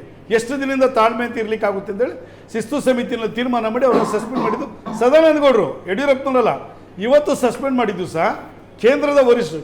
ಇಲ್ಲಿನ ಶಿಸ್ತು ಸಮಿತಿ ರೆಕಮೆಂಡೇಶನ್ ಮೇಲೆ ಕೇಂದ್ರದ ಶಿಸ್ತು ಸಮಿತಿ ಎಲ್ಲ ಥರದ ನೋಟಿಸ್ಗಳನ್ನು ಇವ್ರಿಗೆ ಕೊಟ್ಟು ಸುಧಾರಣೆ ಆಗ್ತಾರೆ ಅಂತ ತಿಳ್ಕೊಂಡು ಕೊನೆಯಲ್ಲಿ ಇವ್ರನ್ನ ಪಾರ್ಟಿನ ಡ್ಯಾಮೇಜ್ ಕಂಟ್ರೋಲ್ ಮಾಡೋ ದೃಷ್ಟಿಯಿಂದ ಇವ್ರನ್ನ ಉಚ್ಚಾಟನೆ ಮಾಡಿರ್ತಕ್ಕಂಥದ್ದು. ಅದೇ ಅಶ್ವತ್ಥ ನಾಡು ಒಂದು ಪ್ರಶ್ನೆ ನಿಶ್ಚಿತವಾಗಿ ಒಂದೊಂದೇ ನಿಮಿಷ ರಮೇಶ್ ಬಾಬು ಅವ್ರದ್ದೊಂದು ರಿಯಾಕ್ಷನ್ ತೊಗೊಂಡು ಬಂದ್ಬಿಡ್ತೀನಿ. ಎಸ್ ರಮೇಶ್ ಬಾಬು, 2013 ಮತ್ತೆ ಮರುಕಳಿಸುತ್ತೆ ಅನ್ನುವ ಲಕ್ಷಣಗಳು ಕಾಣಿಸ್ತಾ ಇದೆಯಾ 2028ಕ್ಕೆ? 2013 ಮರುಕಳಿಸುತ್ತೆ ಅಂತ ಚರ್ಚೆ ಮಾಡೋದಕ್ಕೆ ಮುಂಚೆ ತಾವೇನು ಇವತ್ತು ಚರ್ಚೆ ಮಾಡ್ತಿದ್ದೀರಾ, ಪ್ರಶ್ನೆ ಉತ್ತರ ಎರಡೂ ನೀವೇ ಕೊಟ್ಬಿಟ್ಟಿದ್ದೀರಾ. ಅಂದರೆ ಬ್ಲಾಕ್ ಮೇಲ್ ರಾಜಕಾರಣ ಮುಂದುವರೆದ ಭಾಗ ಇವತ್ತು ಅವ್ರು ಮಾಡ್ತಾ ಇರ್ತಕ್ಕಂಥದ್ದು. ನಾನು ವೈಯಕ್ತಿಕವಾಗಿ ಬಸವರಾಜ್ ಪಾಟೀಲ್ ಅವರ ಬಗ್ಗೆ ಗೌರವ ಇಟ್ಕೊಂಡು ಹೇಳ್ತಾ ಇದ್ದೀನಿ. ನನ್ನ BJP ಮಿತ್ರರು ಹೇಳಿದಂತನ್ನು ಎಂಡಾಸ್ ಮಾಡ್ತೀನಿ. ಅವರು ರಾಜ್ಯದಲ್ಲಿ ರಾಜ್ಯ ಮಟ್ಟಕ್ಕೆ ಬೆಳ್ಕೊಂಡಿರ್ತಕ್ಕಂಥ ನಾಯಕರು ಅಲ್ಲ. ಆ ಕಾರಣಕ್ಕೆ ಅವ್ರನ್ನೇನು ವಿಶೇಷವಾಗಿ ಇಟ್ಕೊಂಡು ಚರ್ಚೆ ಮಾಡೋಂಥ ಅನಿವಾರ್ಯತೆಯೂ ಇಲ್ಲ. ಇವತ್ತು ಭಾಳಷ್ಟು ಕಡೆ ಬರ್ತಾಯಿದೆ, ಅವರೇ ಇವತ್ತು ಒಂದು ಮಾಧ್ಯಮಗಳಲ್ಲಿ ಹೇಳಿದ್ದಾರೆ ನಾನು ಕಾಂಗ್ರೆಸ್ ಪಕ್ಷಕ್ಕೆ ಹೋಗೋದಿಲ್ಲ ಅಂತೇಳಿ. ಕಾಂಗ್ರೆಸ್ ಪಕ್ಷದ ವಕ್ತಾರನಾಗಿ ನಾನು ಭಾಳ ಸ್ಪಷ್ಟವಾಗಿ ಹೇಳ್ತಾ ಇದ್ದೀನಿ, ಕಾಂಗ್ರೆಸ್ಗೆ ಬಂದರೂ ಅವ್ನು ಸೇರಿಸಲ್ಲ ನಾವು. ಇದು ಭಾಳ ಸ್ಪಷ್ಟ, ಒಂದು ಕ್ಲಾರಿಟಿ. ಎರಡನೇದು, ಬಸವರಾಜ್ ಪಾಟೀಲ್ ಯತ್ನಾಳ್ ಅವರು ಸ್ವಯಂ ಘೋಷಿತ ನಾಯಕರು. ಅವರ ಶಕ್ತಿಯನ್ನು ಅವ್ರು ಅರ್ಥಕೋಬೇಕಾಗಿತ್ತು. ಭಾರತೀಯ ಜನತಾ ಪಕ್ಷದಲ್ಲಿ ಹೈಕಮಾಂಡಲ್ಲಿ ಕೆಲವರು ಅವರಿಗೆ ಪ್ರೋತ್ಸಾಹ ಮಾಡಿದ್ರಿಂದ ಅವ್ರು ಈ ಮಟ್ಟಕ್ಕೆ ಬಂದು ಟೀಕೆ ಮಾಡ್ಕೊಂಡು ಬಂದರು. ಆಯಿತು, BJPಲೇ ಕಟ್ಟ ಪಾರ್ಟಿಯಾಗಿದ್ದರೆ ಅವರು ಖಂಡಿತ ಇಲ್ಲ. ಅವರು ಎಲ್ಲ ಪಾರ್ಟಿ ರೌಂಡ್ ಹೊಡ್ಕೊಂಡು JDSಗೂ ಹೋಗಿ ಎಲ್ಲ ಬಂದರು. ಮತ್ತು ತಾವೀಗ ಕೇಳಿದ್ರು MLC ಗೆದ್ದಂತೇಳಿ. MLC ಗೆಲ್ಲೋದಕ್ಕೆ ಕಾರಣ ಅದು ದ್ವಿಸದಸ್ಯ ಕ್ಷೇತ್ರ ಬಿಜಾಪುರ. ಆ ಕಾರಣಕ್ಕೆ ಇವರು ಅಲ್ಲಿ ಬೇರೆ ಬೇರೆ ಕಾರಣಕ್ಕೆ ಇವರು ಒಂದು ಸ್ಥಾನದಲ್ಲಿ ಇವರು ಆಯ್ಕೆಯಾಗಿ ಬಂದವರೆ, ಅದು ಇಲ್ಲ ಅಂತ ಹೇಳೋದಿಲ್ಲ. ಆದರೆ ಬಿಜಾಪುರದಲ್ಲೇ ಇವ್ರು ಸೋತಿರ್ತಕ್ಕಂಥದ್ದು ಇದೆ. ಶಿವರಾಜ್ ಪಾಟೀಲ್ ನಮ್ಮ ಸಚಿವರೇನಿದ್ದಾರೆ, ಆ ರಾಜಕೀಯ ಬೇರೆ ಹೆಚ್ಚು ಕಡಿಮೆ ರಾಜಕೀಯ ವ್ಯತ್ಯಾಸಗಳ ಕಾರಣಕ್ಕೋಸ್ಕರ ಅವ್ರ ಕ್ಷೇತ್ರ ಬಿಟ್ಟುಕೊಟ್ಟಿದ್ದರಿಂದ ಇವರು ಆ ಕ್ಷೇತ್ರದಲ್ಲಿ ಗೆಲ್ಲೋದಕ್ಕೆ ಅವಕಾಶ ಆಯಿತು. ಬೇರೆ ಅದು ಸಂದರ್ಭ ಚರ್ಚೆ ಬೇರೆ. ಇವತ್ತು ನಾನು ಆಗಲೇ ಪ್ರಶಾಂತ್ ನಾಥ್ ಅವ್ರು ಮಾತಾಡ್ತಾ ರಾಷ್ಟ್ರೀಯ ಮಟ್ಟದಲ್ಲಿ BJPಲಿ ಎಲ್ಲೆಲ್ಲಿ ರೆಬೆಲ್ಗಳಾದರೂ ಏನೇನಾಯಿತು ಅನ್ನೋದನ್ನ ಚರ್ಚೆ ಮಾಡೋರು. ನಾನು ರಾಷ್ಟ್ರ ಮಟ್ಟಕ್ಕೆ ಹೋಗೋದಿಲ್ಲ, ಕರ್ನಾಟಕ ಸೀಮಿತವಾಗಿ ಮಾತಾಡ್ತೀನಿ. ಮತ್ತು ಪ್ರಶಾಂತ್ ನಾಥ್ ಅವ್ರು ಹೇಳಿದ್ದು ಒಂದು ಮಾತನ್ನು ತಪ್ಪು ಅಂತ ಹೇಳ್ತೀನಿ. ಅವರು ದೇವೇಗೌಡರೊಬ್ಬರು ಸಕ್ಸಸ್ ಆಗಿದ್ದಾರೆ ಪ್ರಾದೇಶಿಕ ಪಕ್ಷ ಕಟ್ಟಿ ಕರ್ನಾಟಕದಲ್ಲಿ ಅಂತೇಳಿ. ಅದು ಅಕ್ಷರಶಃ ಸುಳ್ಳು. ದೇವೇಗೌಡರು 1989ರಲ್ಲಿ ಸಮಾಜವಾದಿ ಜನತಾ ಪಕ್ಷ ಮಾಡಿ ಪ್ರಾದೇಶಿಕ ಪಕ್ಷ ಮಾಡಿ ಕಂಟೆಸ್ಟ್ ಮಾಡಿ 203 ಸ್ಥಾನದಲ್ಲಿ ಸ್ಪರ್ಧೆ ಮಾಡಿ 2 ಸೀಟ್ ಗೆದ್ದಿದ್ದು. ಒಂದು ವೇಮ್ಗಲ್ಲು, ಇನ್ನೊಂದು ಹೆಗ್ಗಡದೇವನಕೋಟೆ. 2 ಸೀಟ್ ಗೆದ್ದರು. ಮತ್ತು ಆ ಪಕ್ಷನೂ ಬೋರ್ಡ್ ಮುಚ್ಚಾಕರು. ಪ್ರಶ್ನೆ ಬೇರೆ. ಯಾಕೆ ಈ ಮಾತನ್ನು ಹೇಳ್ತೀನಿ ಅಂದರೆ 1948ರಲ್ಲಿ ಕರ್ನಾಟಕದಲ್ಲಿ ಶಾಂತವೇರಿ ಗೋಪಾಲ್ಗೌಡರು ಮೊದಲು ಪ್ರಾದೇಶಿಕ ಪಕ್ಷ ಮಾಡಿದಂಥವ್ರು, ಸೋಷಿಯಲಿಸ್ಟ್ ಪಾರ್ಟಿನ. ಅದಾದಮೇಲೆ ಸಾವ್ಕಾರ್ ಚೆನ್ನೈನವ್ರಿಗೆ ಎಂಥ ಹೆಸರು, ಸಾವ್ಕಾರ್ ಚೆನ್ನೈನವರು, AK ಸುಬ್ಬಯ್ಯನವರು, ಸನ್ಮಾನ್ಯ ಬಂಗಾರಪ್ಪನವರು, ಸನ್ಮಾನ್ಯ ದೇವೇಗೌಡರು, ಸನ್ಮಾನ್ಯ ಯಡಿಯೂರಪ್ಪನವರು. ಇವತ್ತು ಇಡೀ ಕರ್ನಾಟಕದಲ್ಲಿ ರಾಜಕಾರಣ ನೀವು ಚರ್ಚೆ ಮಾಡೋದಕ್ಕೆ ಕೊಟ್ಟರೆ ಮಾಸ್ ಲೀಡರ್ ಅಂತ ಹೇಳೋಂಥದ್ದು ಸಿದ್ದರಾಮಯ್ಯನವರು ಮತ್ತು ಸನ್ಮಾನ್ಯ ಯಡಿಯೂರಪ್ಪನವರು, ಸಮ್ ಎಕ್ಸ್ಟೆಂಟು ಸನ್ಮಾನ್ಯ ದೇವೇಗೌಡರು. ಆದರೆ ಯಾರ್ಯಾರು ಯಡಿಯೂರಪ್ಪನಂತವರೇ ಪಾರ್ಟಿ ಮಾಡಿ ಬರೀ 6 ಸ್ಥಾನಕ್ಕೆ ಸೀಮಿತ ಆದರು. ಬಂಗಾರಪ್ಪನವರು KCP ಮಾಡಿ 10 ಸ್ಥಾನ ಗೆದ್ದರು, ಸರ್ವೇ ಆಗಲಿಲ್ಲ. ಬೇರೆ ಆಡಳಿತ ಪಕ್ಷಕ್ಕೆ ದೊಡ್ಡ ಹೊಡೆತವನ್ನು ಕೊಟ್ಟರು. ಸನ್ಮಾನ್ಯ ದೇವೇಗೌಡರು 89ರಲ್ಲಿ ಸಮಾಜವಾದಿ ಪಕ್ಷ ಮಾಡಿ ಆವತ್ತು ಕಾಂಗ್ರೆಸ್ ಕರ್ನಾಟಕದಲ್ಲಿ 178 ಸೀಟ್ ತೊಗೊಂಡಿದ್ದು. ಸೊ ಹಾಗಾಗಿ ಈ ಒಂದು ಪಕ್ಷ ಮಾಡೋಂಥದ್ದು ಅವರು ರಾಷ್ಟ್ರ ಮಟ್ಟದಲ್ಲಿ ಅಥವಾ ರಾಜ್ಯ ಮಟ್ಟದಲ್ಲಿ ಪ್ರಭಾವವಾಗಿ ಬೆಳ್ಕೊಂಡಿದ್ರೆ ಇನ್ನೊಂದು ಪಕ್ಷಕ್ಕೆ ಹೊಡೆತವನ್ನು ಕೊಡುವಂಥ ಸಾಧ್ಯತೆಗಳು ನೋಡಿದ್ದೇವೆ. ಆದರೆ ವಿಜಯ ಸಂಕೇಶ್ವರ ಪಾರ್ಟಿ ಮಾಡೋರು ಫೇಲ್ ಆಯಿತು. ಇವತ್ತು ಉಪೇಂದ್ರ ಅವರ ಪಾರ್ಟಿ ಇದೆ ಅಂತಲೇ ಭಾಳ ಜನಕ್ಕೆ ಗೊತ್ತಿಲ್ಲ. ಸರ್ವೋದಯ ಪಕ್ಷ ಸನ್ಮಾನ್ಯ ಪುಟ್ಟಣ್ಣನವರ ಪಕ್ಷ ಮಾಡೋರು ಫೇಲ್ ಆದರು. ಅನೇಕ ಪಕ್ಷಗಳು, ನೀವು ಸುಬ್ಬಯ್ಯನವರು BJPಯಿಂದ ಆಚೆ ಬಂದಾಗ ಪಕ್ಷ ಮಾಡಿದ್ರು. ಸುಬ್ಬಯ್ಯನವ್ರಿಗಿರೋ ಅಷ್ಟು ಹೆಸರು ಇವತ್ತೇ ನೀವು ಬಸವರಾಜ ಪಾಟೀಲ್ ಯತ್ನಾಳ್ಗಿದೆ ಅಂತ ಹೇಳ್ಕೊಬೇಡಿ. ಯಾಕೆಂದರೆ ಅವರ ಸ್ನೇಹಿತರು ಮಾತಾಡ್ತಾ ಇರೋದು ಅವರು ಹಿಂದೂ ನಾಯಕರು ಅಂತೇಳಿ. ನನಗೆ ಆಶ್ಚರ್ಯ ಆಗುತ್ತೆ. ಒಂದೊಂದು ಸಲ ಒಂದೊಂದು ಹೆಸರು ತಗೋತಾರೆ ಅವರು. ಪಂಚಮಶಾಲಿ, ಯಾರು ಪಂಚಮಶಾಲಿ? ಲಿಂಗಾಯತ ಧರ್ಮ, ವೀರಶೈವ ಧರ್ಮ, ಒಂದು ಭಾಗ ಪಂಚಮಶಾಲಿ ಹಿಂದೂಗಳು. ಪಂಚಮಶಾಲಿ ಅಂತಲೂ ಇವ್ರು ಹೇಳ್ಕೊಳಕ್ಕಾಗೋದಿಲ್ಲ. ಯಾಕೆಂದರೆ ಬಸವಣ್ಣ ಕಲ್ಯಾಣದ ಬಸವಣ್ಣವ್ರನ್ನೇ ಒಳೆಗಾಲಿ ಆತ್ಮಹತ್ಯೆ ಮಾಡ್ಕೊಂಡವ್ರು ಅಂತೇಳಿ ಟೀಕೆ ಮಾಡುವಂಥವ್ರು ಇವ್ರು ಲಿಂಗಾಯತ ಅಂತಲೂ ಹೇಳ್ಕೊಳಕ್ಕಾಗಲ್ಲ, ವೀರಶೈವರು ಅಂತಲೂ ಹೇಳೋಕ್ಕಾಗಲ್ಲ, ಪಂಚಮಶಾಲಿ ಅಂತಲೂ ಹೇಳ್ಕೊಳಕ್ಕಾಗಲ್ಲ. ಇವತ್ತು ಅವರ ರಾಜಕೀಯ ಅನಿವಾರ್ಯತೆಗೋಸ್ಕರ ಹಿಂದೂ ಅಂತ ಹೇಳ್ಕೊತಾ ಇದ್ದಾರೆ. ಬಿಜಾಪುರ ಬಿಟ್ಟು ಆಚೆ ಅವರು ಪ್ರಭಾವ ಇಲ್ಲ. ಇವತ್ತು ನೆಕ್ಸ್ಟ್ ಇಮ್ಮಿಡಿಯೇಟು TP ಬರ್ತಾ ಇದೆ, ಅವ್ರ ಶಕ್ತಿ ಗೊತ್ತಾಗುತ್ತಲ್ಲ. ಬಿಜಾಪುರದಲ್ಲಿ ಅವ್ರ ಶಕ್ತಿ ಉಳಿಸ್ಕೊಳ್ಳಿ. ಇವತ್ತು ಇಡೀ ಕರ್ನಾಟಕದಲ್ಲಿ ಭಾಳ ವಾಸ್ತವಾಗಲೇ ಪ್ರಶಾಂತ್ ನಾಥ್ ಅವ್ರು ಹೇಳಿದ್ದು ಒಂದು ಎಂಡಾಸ್ ಮಾಡ್ತೀನಿ. ಇನ್ನೂ 3 ವರ್ಷ ಇದೆ ಅಸೆಂಬ್ಲಿ ಚುನಾವಣೆ. ಯಾರೂ ಸಹ ಅಸೆಂಬ್ಲಿ ಚುನಾವಣೆ ಲಾಂಗ್ ಟರ್ಮ್ಲಿ ಇಟ್ಕೊಂಡು ಪಾರ್ಟಿ ಮಾಡಿದಂಥವ್ರು ಸಕ್ಸಸ್ ಆಗಿ ಸಾಧ್ಯನೇ ಇಲ್ಲ. ಇವಾಗ ಆಗಲೇ ಚುನಾವಣೆ ಹತ್ರ ಬಂದಾಗ ಏನಾದ್ರು ಆದ್ರೆ ಎನ್ ಟಿ ರಾಮರಾವ್ ಪ್ರಸ್ತಾಪ ಮಾಡೋರು. ಎನ್ ಟಿ ರಾಮರಾವ್ 6 ತಿಂಗಳಲ್ಲಿ ಪ್ರಾದೇಶಿಕ ಪಕ್ಷ ಮಾಡಿ ಸಕ್ಸಸ್ ಆದರು. ನಾಟ್ ಎಗೇನ್ಸ್ಟ್ ಇಂದಿರಾ ಗಾಂಧಿ ಅವರೊಂದು ಮಾತನ್ನು ಹೇಳಿದ್ರು, ನಾನು ಒಪ್ಪೋದಿಲ್ಲ ಅದನ್ನು. ಆಂಧ್ರ ಪ್ರದೇಶದಲ್ಲಿದ್ದಂಥ ಕಾಂಗ್ರೆಸ್ ಸರ್ಕಾರದ ವಿರುದ್ಧ ಪ್ರಾದೇಶಿಕ ಪಕ್ಷ ಮಾಡಿದ್ದು, ಅವತ್ತು ಸಕ್ಸಸ್ ಆಗಿದ್ದಾರೆ ಅವರು ಅಲ್ಲಿ ಆಂಧ್ರದಲ್ಲಿ. ಬಟ್ ಕರ್ನಾಟಕದಲ್ಲಿ ಯಾವುದೇ ಪ್ರಾದೇಶಿಕ ಪಕ್ಷ ಇಲ್ಲಿವರೆಗೆ ಸಕ್ಸಸ್ ಆಗಿಲ್ಲ. ಇದು ವಾಸ್ತವ. ಇದು ವಾಸ್ತವ ಗೊತ್ತಿದ್ರು ಅವರು ಇವತ್ತು ಅವ್ರ ಸರ್ವೈವಲ್ಗೆ ನಾನು ಹಿಂದುತ್ವವಾದ ಇಟ್ಕೊಂಡು ಹೋಗ್ತೀನಿ. ಆಯಿತು, ನೀವು ಮತ್ತೆ JDSಗೆ ಯಾಕೆ ಹೋದ್ರಿ? ಅವತ್ತು ಹಿಂದುತ್ವವಾದ ಇಟ್ಕೊಂಡು ಹೋಗಿ ನೀವು ಕ್ಯಾಂಡಿಡೇಟ್ ಆಗಿ ಸೋತ್ರಲ್ಲ.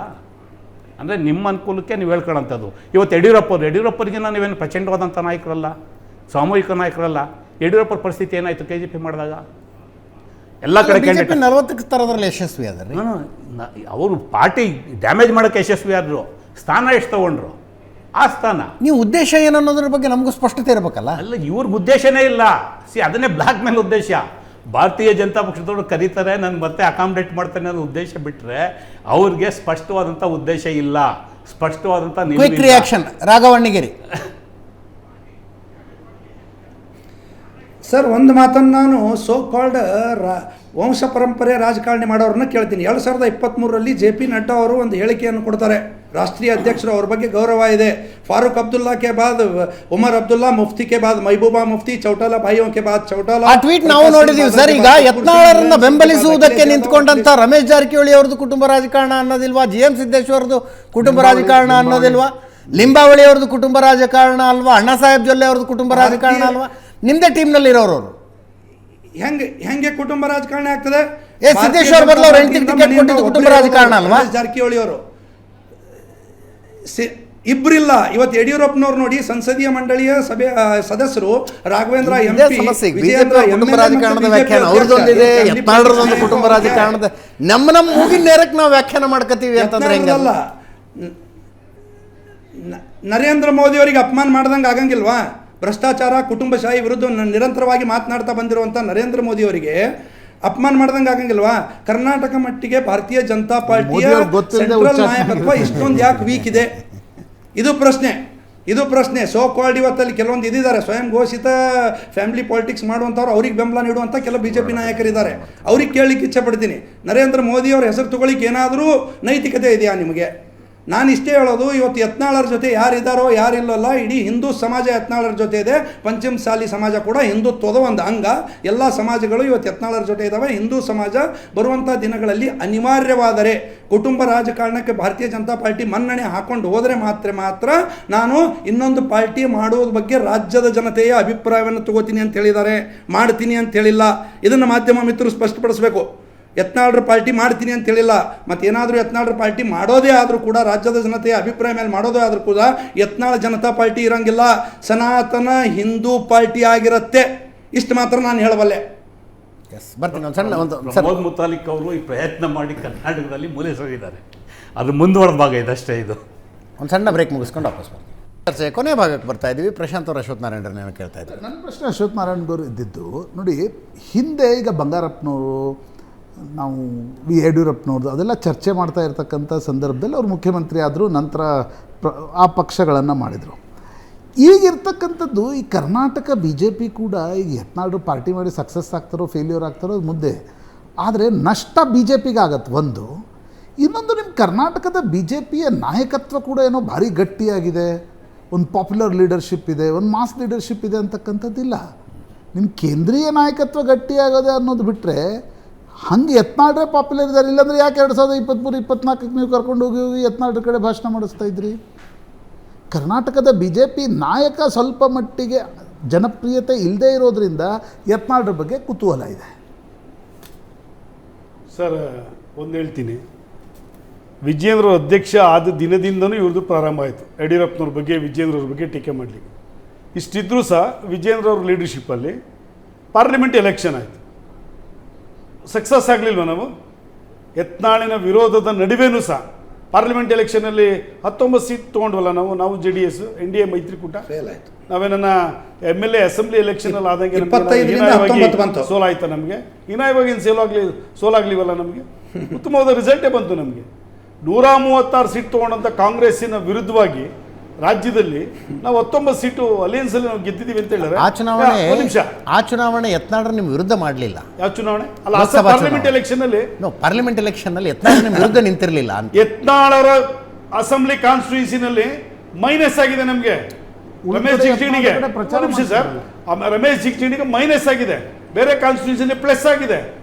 ಯಾಕಲ್ಲಿ ಗೆಲ್ಲಿಲ್ಲ? ಹಿಂದುತ್ವದ ಅಲ್ಲಿ ರಮೇಶ್ ಜಿಗಜಿಣಿಗೆ ದಲಿತ ನಾಯಕ ಅಲ್ವಾ, ಅವ್ರಿಗೆ ಓಟ್ ಕೊಡಿಸ್ಬೇಕು ಅನ್ನಿಸ್ತಿಲ್ವ ಯತ್ನಾಳಿಗೆ? ಯಾಕಲ್ಲಿ ಗೆಲ್ಲಿಲ್ಲ? ಪ್ರಚಾರ ಯಾಕೆ ಮಾಡಿಸ್ತಿದ್ರಿ? ಶಿಗ್ಗಾಂವ್ ಕರ್ಕೊಂಡು ಹೋಗಿ ಪ್ರಚಾರ ಮಾಡಿಸಿದ್ರು. ಉತ್ತರ ಕೊಡ್ಬೇಕು. ಯಾಕೆ ಬಿಜಾಪುರ ನಗರದಲ್ಲಿ ಓಟ್ ಕಡಿಮೆ ಬಂತು ರಮೇಶ್ ಜಿಗಜಿಣಿಗೆ? ಕೇಳಿ ರಮೇಶ್ ಜಿಗಜಿಣಿಗೆ ಯಾರು ಪರವಾಗಿ ಕೆಲಸ ಮಾಡೋರು ಅಂತೇಳಿ. ಇನ್ನೊಂದು MB ಪಾಟೀಲ್ ವಿರುದ್ಧ ನಮ್ಮ ಕ್ಯಾಂಡಿಡೇಟ್ ನಿಂತಿದ್ರು ವಿಜು ಪಾಟೀಲ್ ಅಂತೇಳಿ. ವಿಜು ಪಾಟೀಲ್ನ ಕೇಳಿ ಫೋನ್ ಮಾಡಿ, ಯಾರು ಪರವಾಗಿ ಕ್ಯಾನ್ವಾಸ್ ಮಾಡಿದ್ರು ಯತ್ನಾಳ್ ಅಂತ ಅಂದ್ಬಿಟ್ಟು. ವಿಜು ಪಾಟೀಲ್ ಕ್ಯಾಂಡಿಡೇಟ್ ಸರ್, ನಮ್ಮ ಕ್ಯಾಂಡಿಡೇಟು 2 ಸಲ 3 ಸಲ ಸೋತಿದೆ MB ಪಾಟೀಲ್ ಮೇಲೆ. ಬಲವಾಗಿ ಪ್ರಬಲವಾಗಿ ಹೋರಾಟ ಮಾಡ್ತಾರೆ. ಯತ್ನಾಳ್ ಯಾರು ಪರವಾಗಿ ಕೆಲಸ ಮಾಡಿದ್ರು ಕೇಳಿ. ಅಲ್ಲಿ ಬೆಳ್ಳುಬಿಗೆ ಫೋನ್ ಮಾಡಿ ಕೇಳಿ. ಬೆಳ್ಳುಬಿ ಎಂತ ಲೀಡರ್, ಸೀನಿಯರ್ ಲೀಡರ್ ನಮ್ಮ ಪಾರ್ಟಿ. ಬೆಳ್ಳುಬಿ ಪರವಾಗಿ ಕೆಲಸ ಮಾಡೋರು, ವಿರುದ್ಧವಾಗಿ ಕೆಲಸ ಮಾಡೋರ ಕೇಳಿ. ಅಲ್ಲಿ ಅಪ್ಪು ಪಟ್ಟಣ್ ಶೆಟ್ಟಿ ಇವ್ರು ಹೇಳಿದ್ರಲ್ಲ, ಅಪ್ಪು ಪಟ್ಟಣ್ ಶೆಟ್ಟಿಗೆ ನಮ್ಮವರ ಸೀಟ್ ಕೊಟ್ಟಿದ್ದು ಅಂತ. ಇವರು ಪ್ರಹ್ಲಾದ್ ಜೋಶಿಗೆ ಇವರೇ ಸೀಟ್ ಕೊಡಿಸಿದ್ದು ಅಂತ ಹೇಳಿದ್ರ. ಇವ್ರ ವಿರುದ್ಧವಾಗಿ ಎಷ್ಟು ಮಾತಾಡಿದ್ರು ಯತ್ನಾಳು ಏನು ಬೇಕಾದ್ರೂ ಟೀಕೆ ಮಾಡ್ಕೊಂಡು ಹೋಗ್ಬೋದು, ಏನು ಬೇಕಾದ್ರೂ ಮಾತಾಡ್ಬೋದು. ಯಡಿಯೂರಪ್ಪನವ್ರನ್ನ, ವಿಜೇಂದ್ರನ ಮುಂದೆ ಇಟ್ಕೊಂಡು ಪಾರ್ಟಿನ ಹೀನಾಯಮಾನವಾಗಿ ಟೀಕೆ ಮಾಡ್ಬೋದು. ಏನರ್ಥ? ನಾನು ಮೋದಿನ ಟೀಕೆ ಮಾಡಲ್ಲ, ಅಮಿತ್ ಶಾ ಅವ್ರನ್ನ ಟೀಕೆ ಮಾಡಲ್ಲ, ಯಡಿಯೂರಪ್ಪನ ಟೀಕೆ ಮಾಡ್ತೀನಿ, ವಿಜಯನ ಟೀಕೆ ಮಾಡ್ತೀನಿ, ವಂಶ ಪಾರಂಪರ್ಯನ ಟೀಕೆ ಮಾಡ್ತೀನಿ. ರಮೇಶ್ ಜಾರಕಿಹೊಳಿ ಮಗಳು ಹೆಂಗೆ, ಸತೀಶ್ ಜಾರಕಿಹೊಳಿ ಮಗಳು ಹೆಂಗಿದ್ರು ಸರ್? ಹೆಂಗಿದ್ರು ಅಲ್ಲಿ? ಯಾಕೆ ಚಿಕ್ಕೋಡಿನ ನಾವು ಸೋಲ್ತು? ರಮೇಶ್ ಜಾರಕಿಹೊಳಿ ಉತ್ತರ ಕೊಡಬೇಕು, ಯತ್ನಾಳ್ ಉತ್ತರ ಕೊಡಬೇಕು. ಸತೀಶ್ ಜಾರಕಿಹೊಳಿ ಮಗಳಿಗೆ ಕಾರಣ ಏನಾಯ್ತಲ್ಲಿ? ನಾವ್ ಯಾಕೆ ಚಿಕ್ಕೋಡಿನ ಪ್ರಶ್ನೆ ಕೇಳ್ತಾರೆ. ಕುಮಾರ್ ಹೇಳ್ತಾರೆ ನಾನು ಹೆಂಗ್ ಸೋತೆ, GM ಸಿದ್ದೇಶ್ವರ್ ಕೇಳ್ತಾರೆ ನಾನು ಹೆಂಗ್ ಸೋತೆ, CT ರವಿ ಹೆಂಗ್ ಸೋತ್ರು ಅಂತಕ್ಕಂಥದ್ರ ಬಗ್ಗೆ ನಿಮ್ ಪಾರ್ಟಿಯಲ್ಲಿ ಚರ್ಚೆ ಆಗುತ್ತೆ. ಕುಮಾರ್ ಬಂಗಾರಪ್ಪನ್ ಇರ್ಲಿ ಸರ್. ಈಗ ವಂಶ ರಾಜಕಾರಣದ ಬಗ್ಗೆ ಯತ್ನಾಳ್ ಮಾತಾಡ್ತಾರಲ್ಲ, ನೀವು ಅಲ್ಲಿ ಯಾವ ರೀತಿ ಕೊಲೈಡ್ ಆಗಿ ಕೆಲಸ ಮಾಡ್ಕೊಳ್ತಾರಲ್ಲ, ಅಲ್ಲಿ ಒಂದೇನಾಯ್ತು ಅಂತ ಹೇಳಿದ್ರೆ ಲಕ್ಷ್ಮೀ ಹೆಬ್ಬಾಳಕರ್ ಮಗ ಗೆಲಿಬಾರ್ದು, ಕಾಂಗ್ರೆಸ್ ಅವ್ರು ಬೇಕಾದ್ರೆ ಗೆದ್ಕೊಂಡ್ಲಿ, ಬಿಜೆಪಿ ಗೆಲಿಬಾರ್ದು ಅನ್ನೋಂಥದ್ದು ಅವ್ರ ಉದ್ದೇಶ. ಇತ್ತೀಚೆಗೆ DK ಶಿವಕುಮಾರ್ ಅವರು ವಿಜೇಂದ್ರ ಅವ್ರಿಗೊಂದು ನೆನಪಿಸಿದ್ರು, ನನ್ನ ಆಶೀರ್ವಾದದಿಂದ ನೀವು ಶಿಕಾರಿಪುರದಲ್ಲಿ ಗೆದ್ರಿ ಅಂತಂದ್ಬಿಟ್ಟು. ಇದೇನ್ ನಡೀತಾ ಇದೆ ಕರ್ನಾಟಕದಲ್ಲಿ? Inter party coalition politics. KPCC president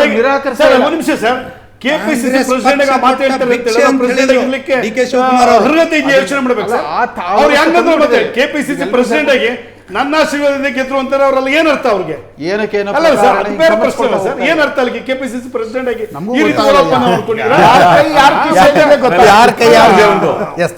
ನಾನು ಆಸ್ ಎ ವಿಟ್ನೆಸ್ ಕಾಂಗ್ರೆಸ್ ಪಕ್ಷ ಕೊಟ್ಟ ಭಿಕ್ಷೆಯಿಂದ ವಿಜೇಂದ್ರ ಗೆದ್ದಿದ್ದು ಅಂತ ಹೇಳಿದ್ದಾರೆ. ಕರ್ನಾಟಕದ ವಿರೋಧ ಪಕ್ಷದ ನಾಯಕರೇನಿದ್ದಾರೆ ಆರ್ ಅಶೋಕ್ ರವರು ಪದ್ಮನಾಭದಲ್ಲಿ ಗೆಲ್ಲದೆ ದೇವೇಗೌಡ ಮನೆಗೆ ಹೋಗಿ ಬಂದು ಈಗ ಅದು ಅಧಿಕೃತ ಆಗಿದೆ. Thank you so much Raghav ಅವರೇ, 3 ಜನರಿಗೂ ಧನ್ಯವಾದ. Thank you Prashanth. ಇದರೊಂದಿಗೆ ಇವತ್ತಿನ ಲೆಫ್ಟ್ ರೈಟ್ ಅಂಡ್ ಸೆಂಟರ್ ಮುಗಿಸ್ತಾ ಇದ್ದೀನಿ. ನೇರ ದಿಟ್ಟ ನಿರಂತರ ಸುದ್ದಿಗಾಗಿ ನೋಡ್ತಾ ಇರಿ ಏಷ್ಯಾನೆಟ್ ಸುವರ್ಣ ನ್ಯೂಸ್.